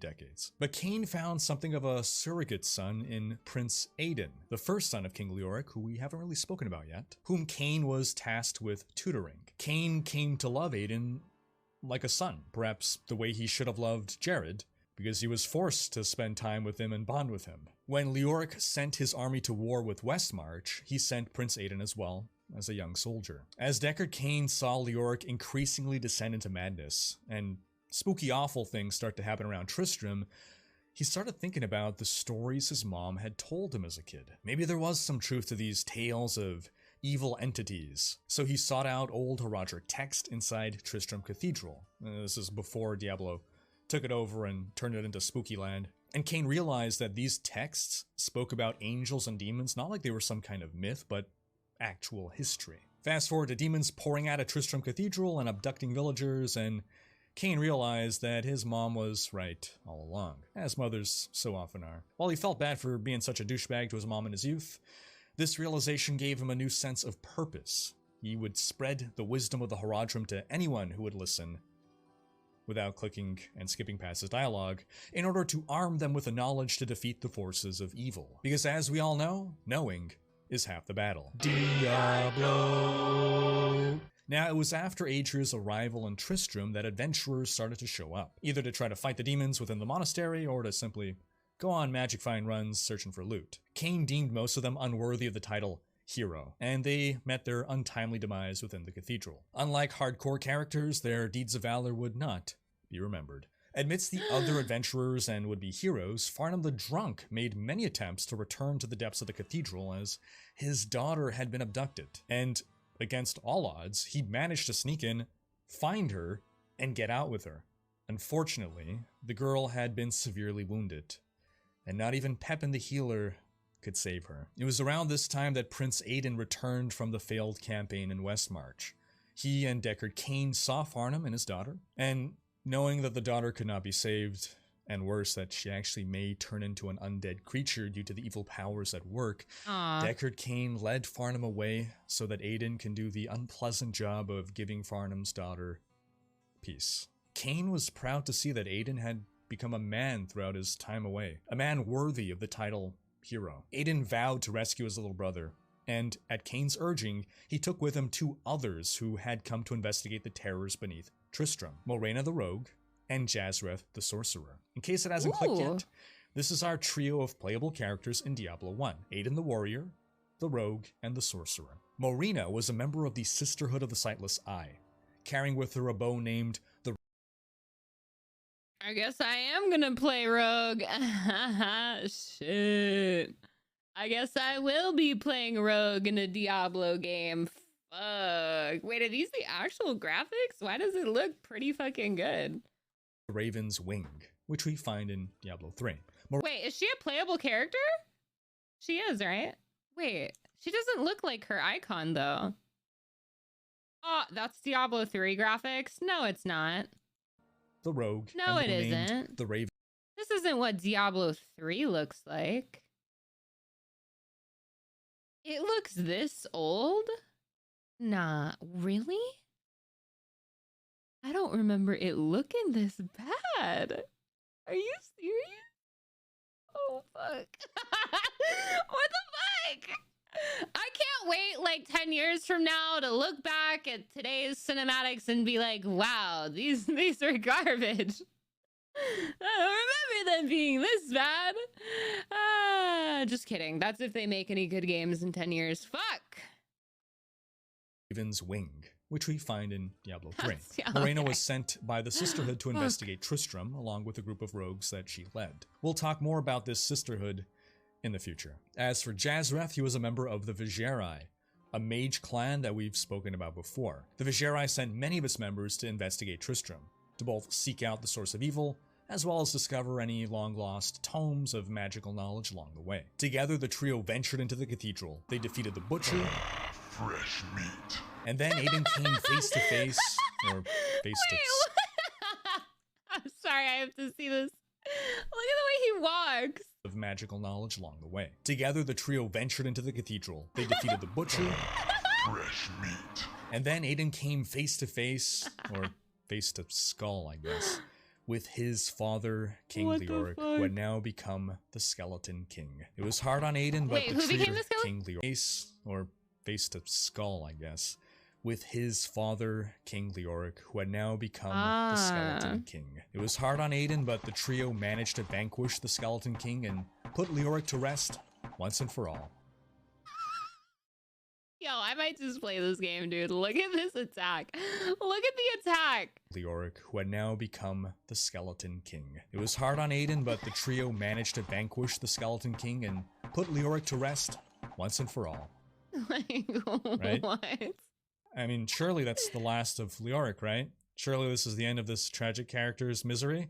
He's not gonna have to suffer anymore? Oh my god, dude. Yo, Trinope, thank you for watching this stream for 3 consecutive streams in a row.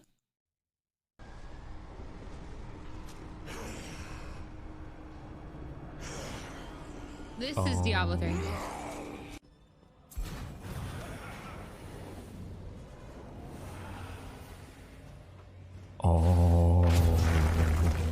The trio continued to slay their way deeper and deeper into the cathedral, eventually reaching the unholy altar where they found the treacherous Archbishop Lazarus and a young boy who had just been sacrificed, whom the trio originally believed to be Albrecht. They killed Lazarus and confirmed that the body was not that of Aidan's brother. Oh, phew, what a...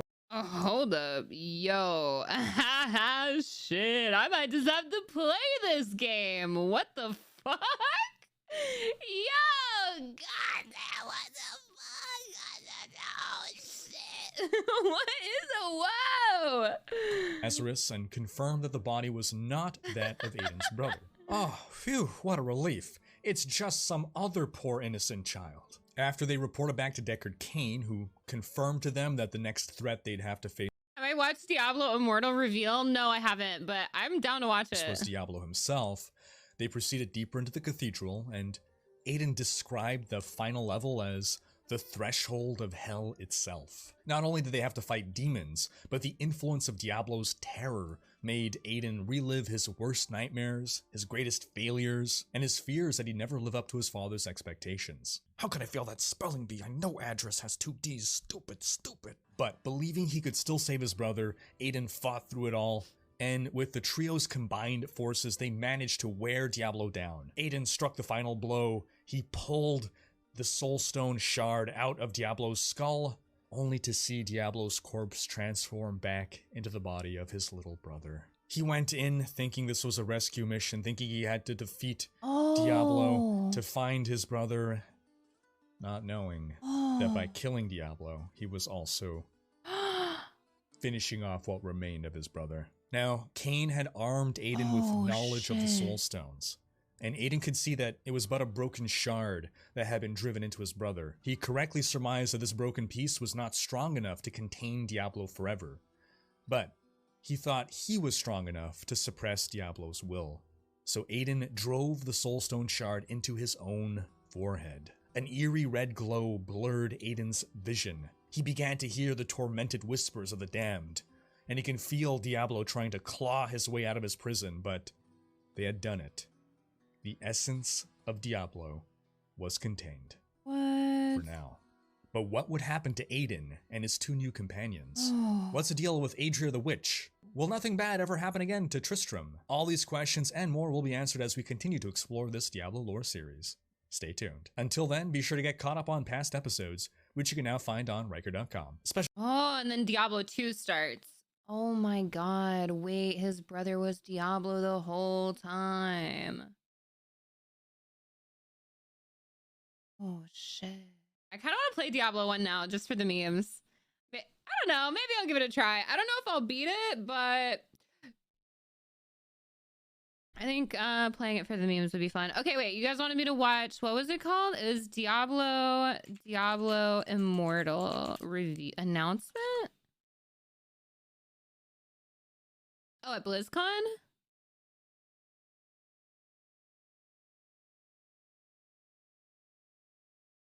Wyatt Chang.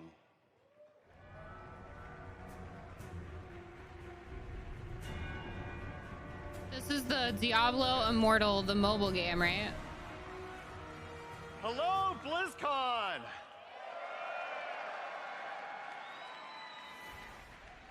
BlizzCon, we love Diablo. We love the way Diablo has brought millions of players around the world together to slay demons. Our modern world is an increasingly connected one.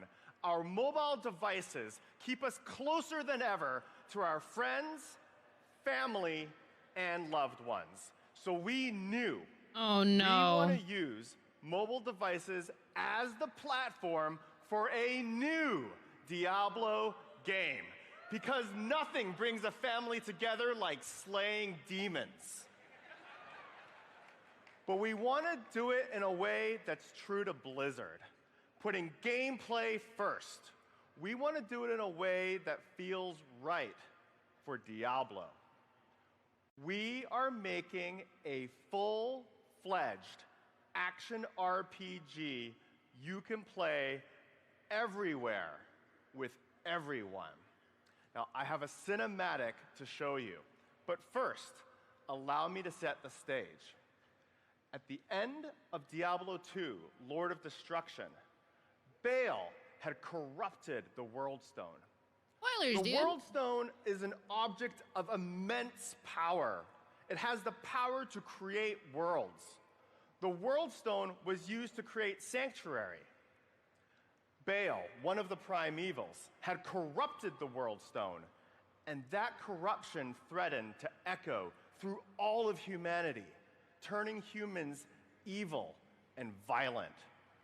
The Archangel Tyrael, knowing this, made the sacrificial decision to use his legendary blade Eldruin to shatter the World Stone. What happened?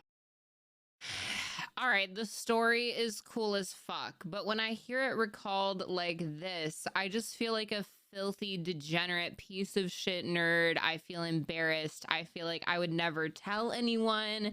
You know, I feel like I would never bring this up. I would never share this information with anyone. No one would ever know I'm a Diablo fan. It's so fucking cringe. Like, this is so embarrassing. Oh no. What happens next? Let's roll the cinematic. Oh my god.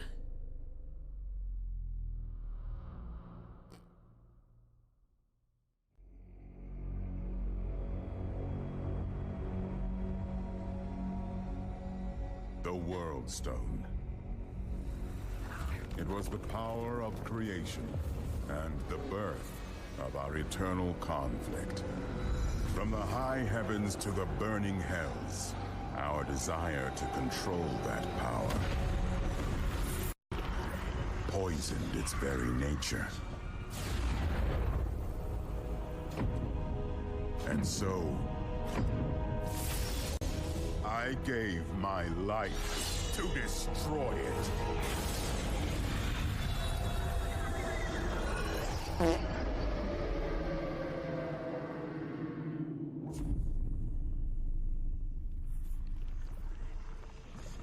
But its corruption spread.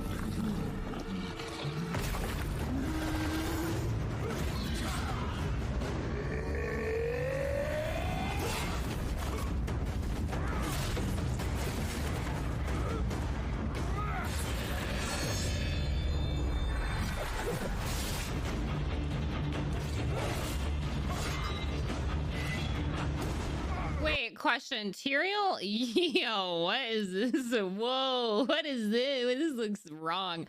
Wait, Tyrael died destroying the World Stone?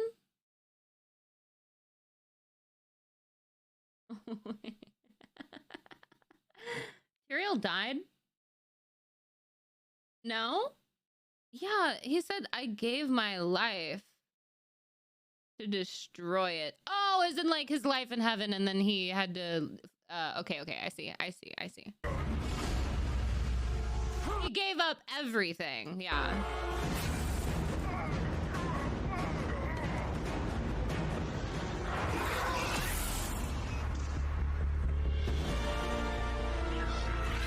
Oh, girl. Ooh. Girl class. It's wizard time, motherfucker! Fireball!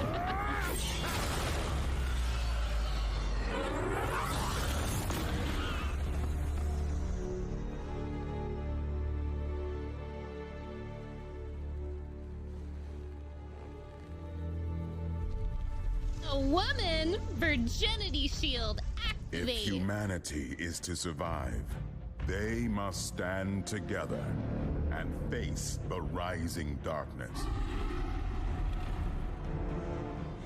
Yeah, nice and pixely. Though that may not be enough.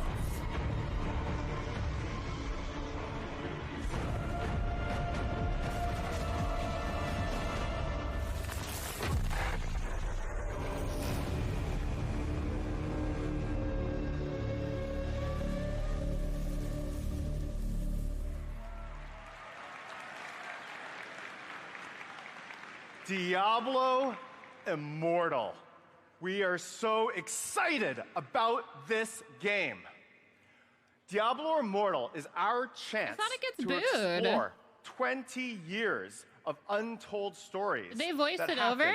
In between Diablo 2 and Diablo 3. Imagine Blizzard just re-uploads it with fucking cheers instead.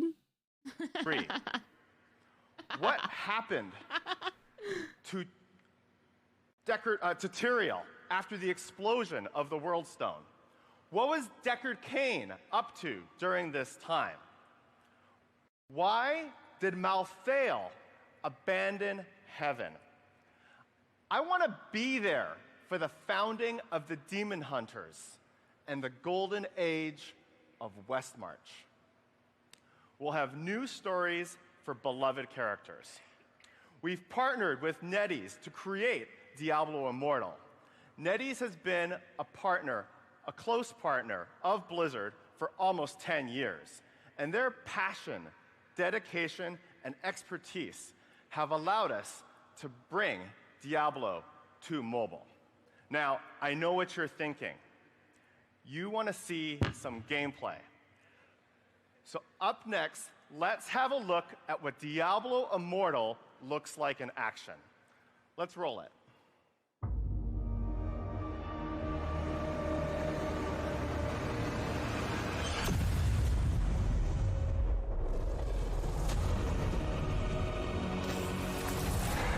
Oh my god, a phone. Oh my god. Gaming, like, I fucking can't, bro.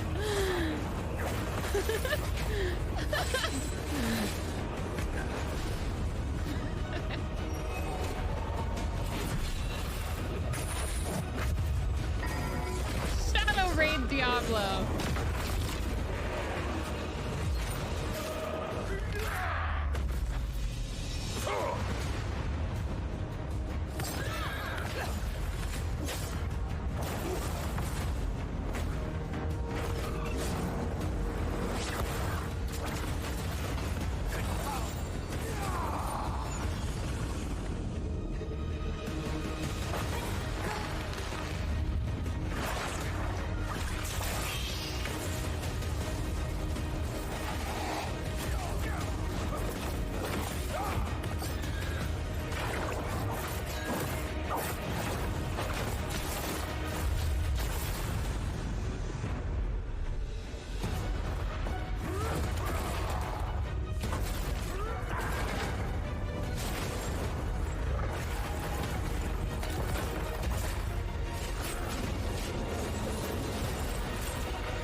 Yikes.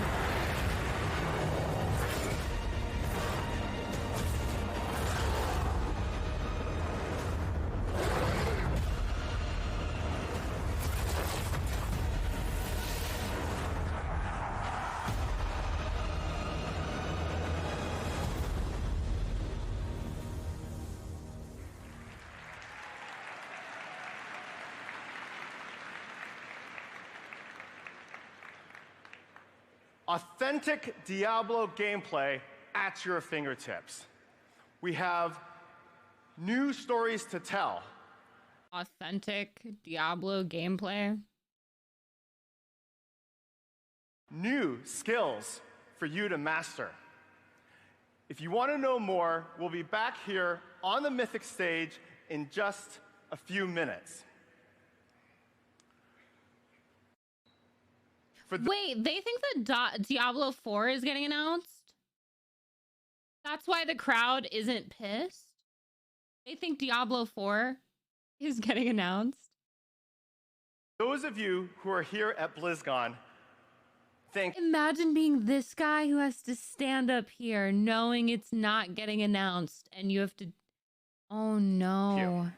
We are going to have... Sorry.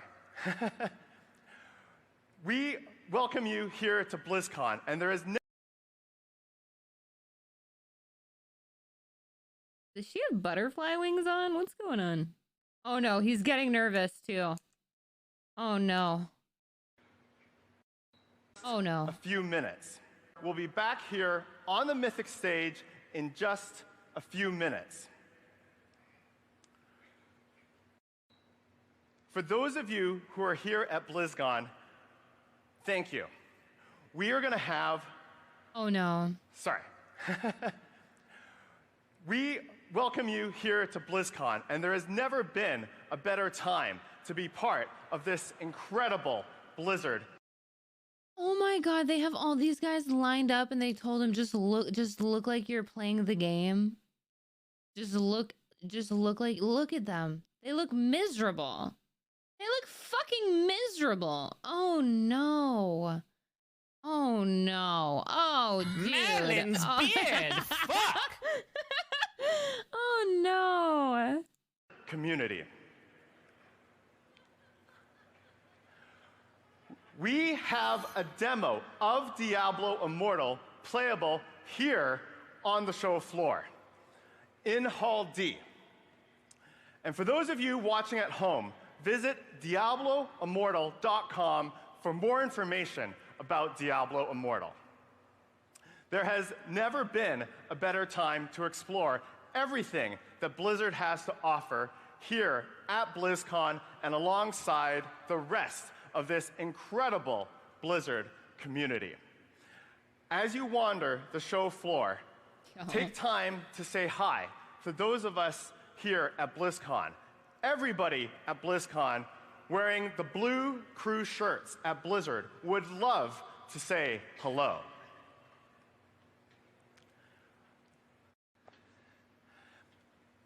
Have fun, make friends, and have an epic, epic BlizzCon. Thank you.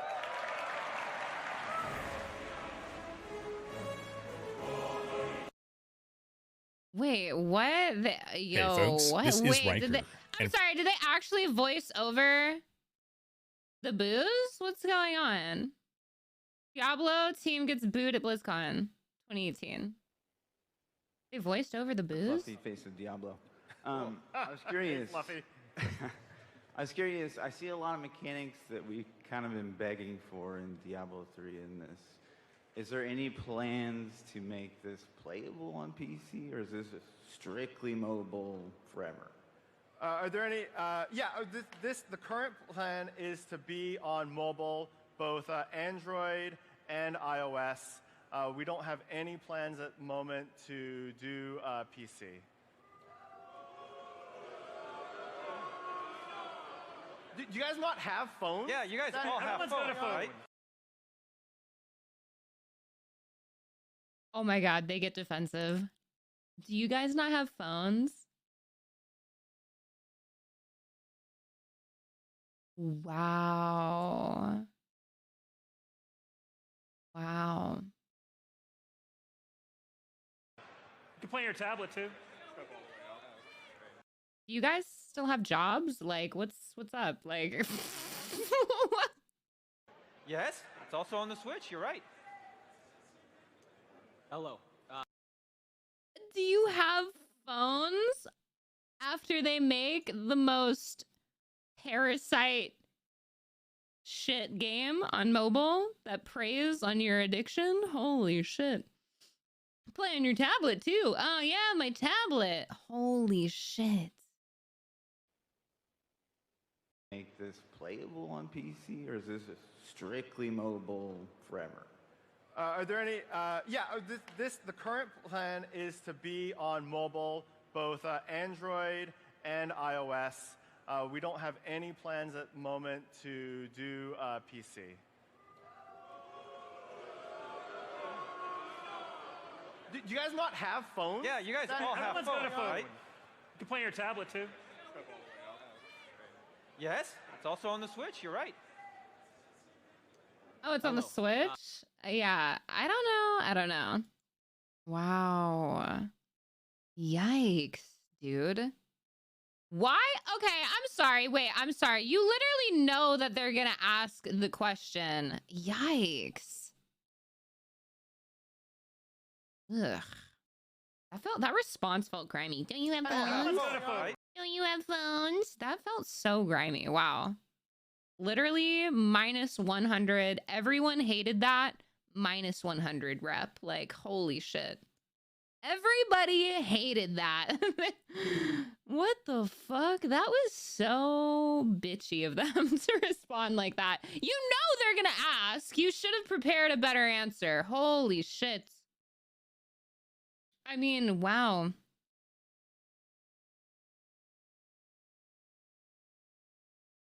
They immediately went into the process of adding it to PC after that. Wait, did they actually? Wait, so you can play Diablo Immortal on PC?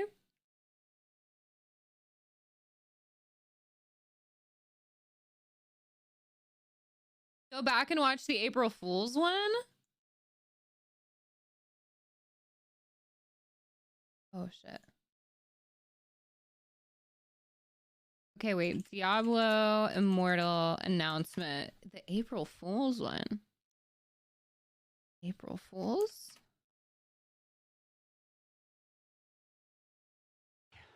Lord Fluffy, face of Diablo.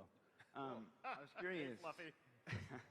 I was curious. I see a lot of mechanics that we've kind of been begging for in Diablo 3 in this.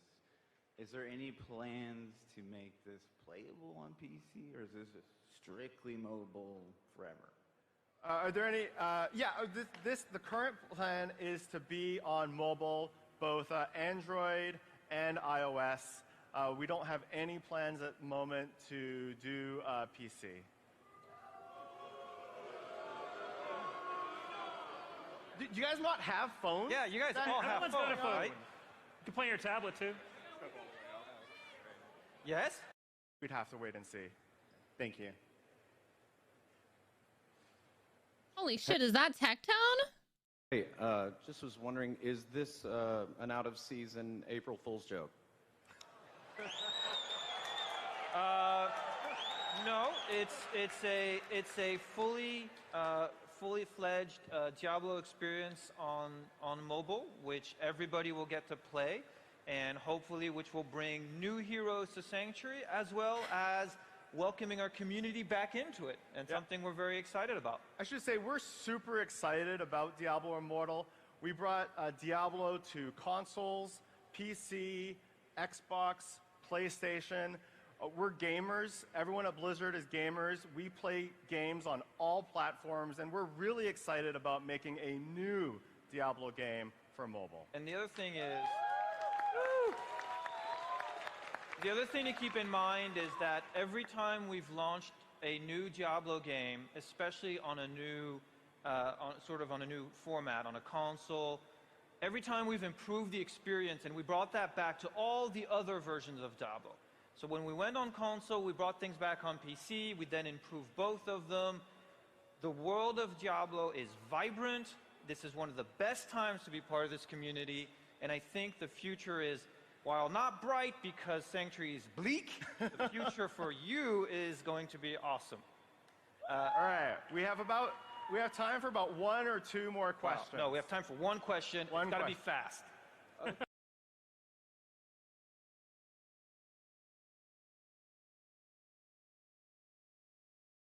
Okay, so we're all just gonna pretend like they didn't do that shiesty ass money grab. Okay.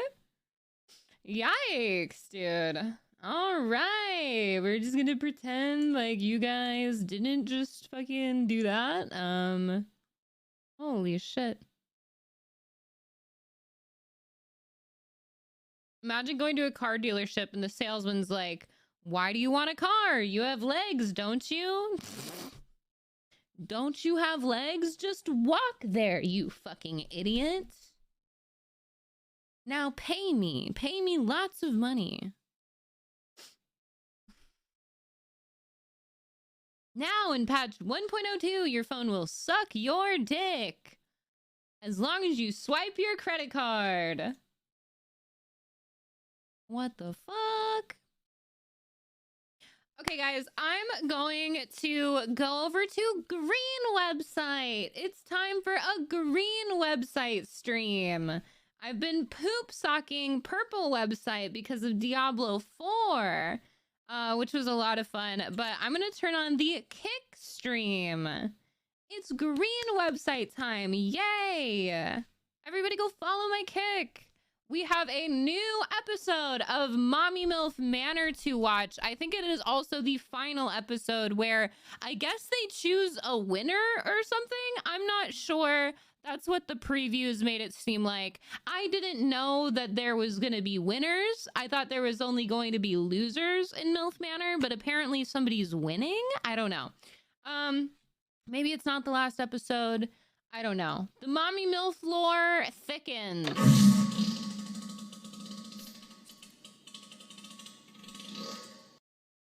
Go follow my kick. Go follow my kick. Go follow my kick. All right, guys. I'm going to kick. I'm going to kick. I'm going to kick.com, to kick.com. Follow my kick. I'm going to kick. I'm going to kick. I'm going to kick. The stream is heading over to kick. The stream is ending on purple website and starting on green website. Go to kick. Go to kick. Go to kick. Go to kick. I will see you guys over there.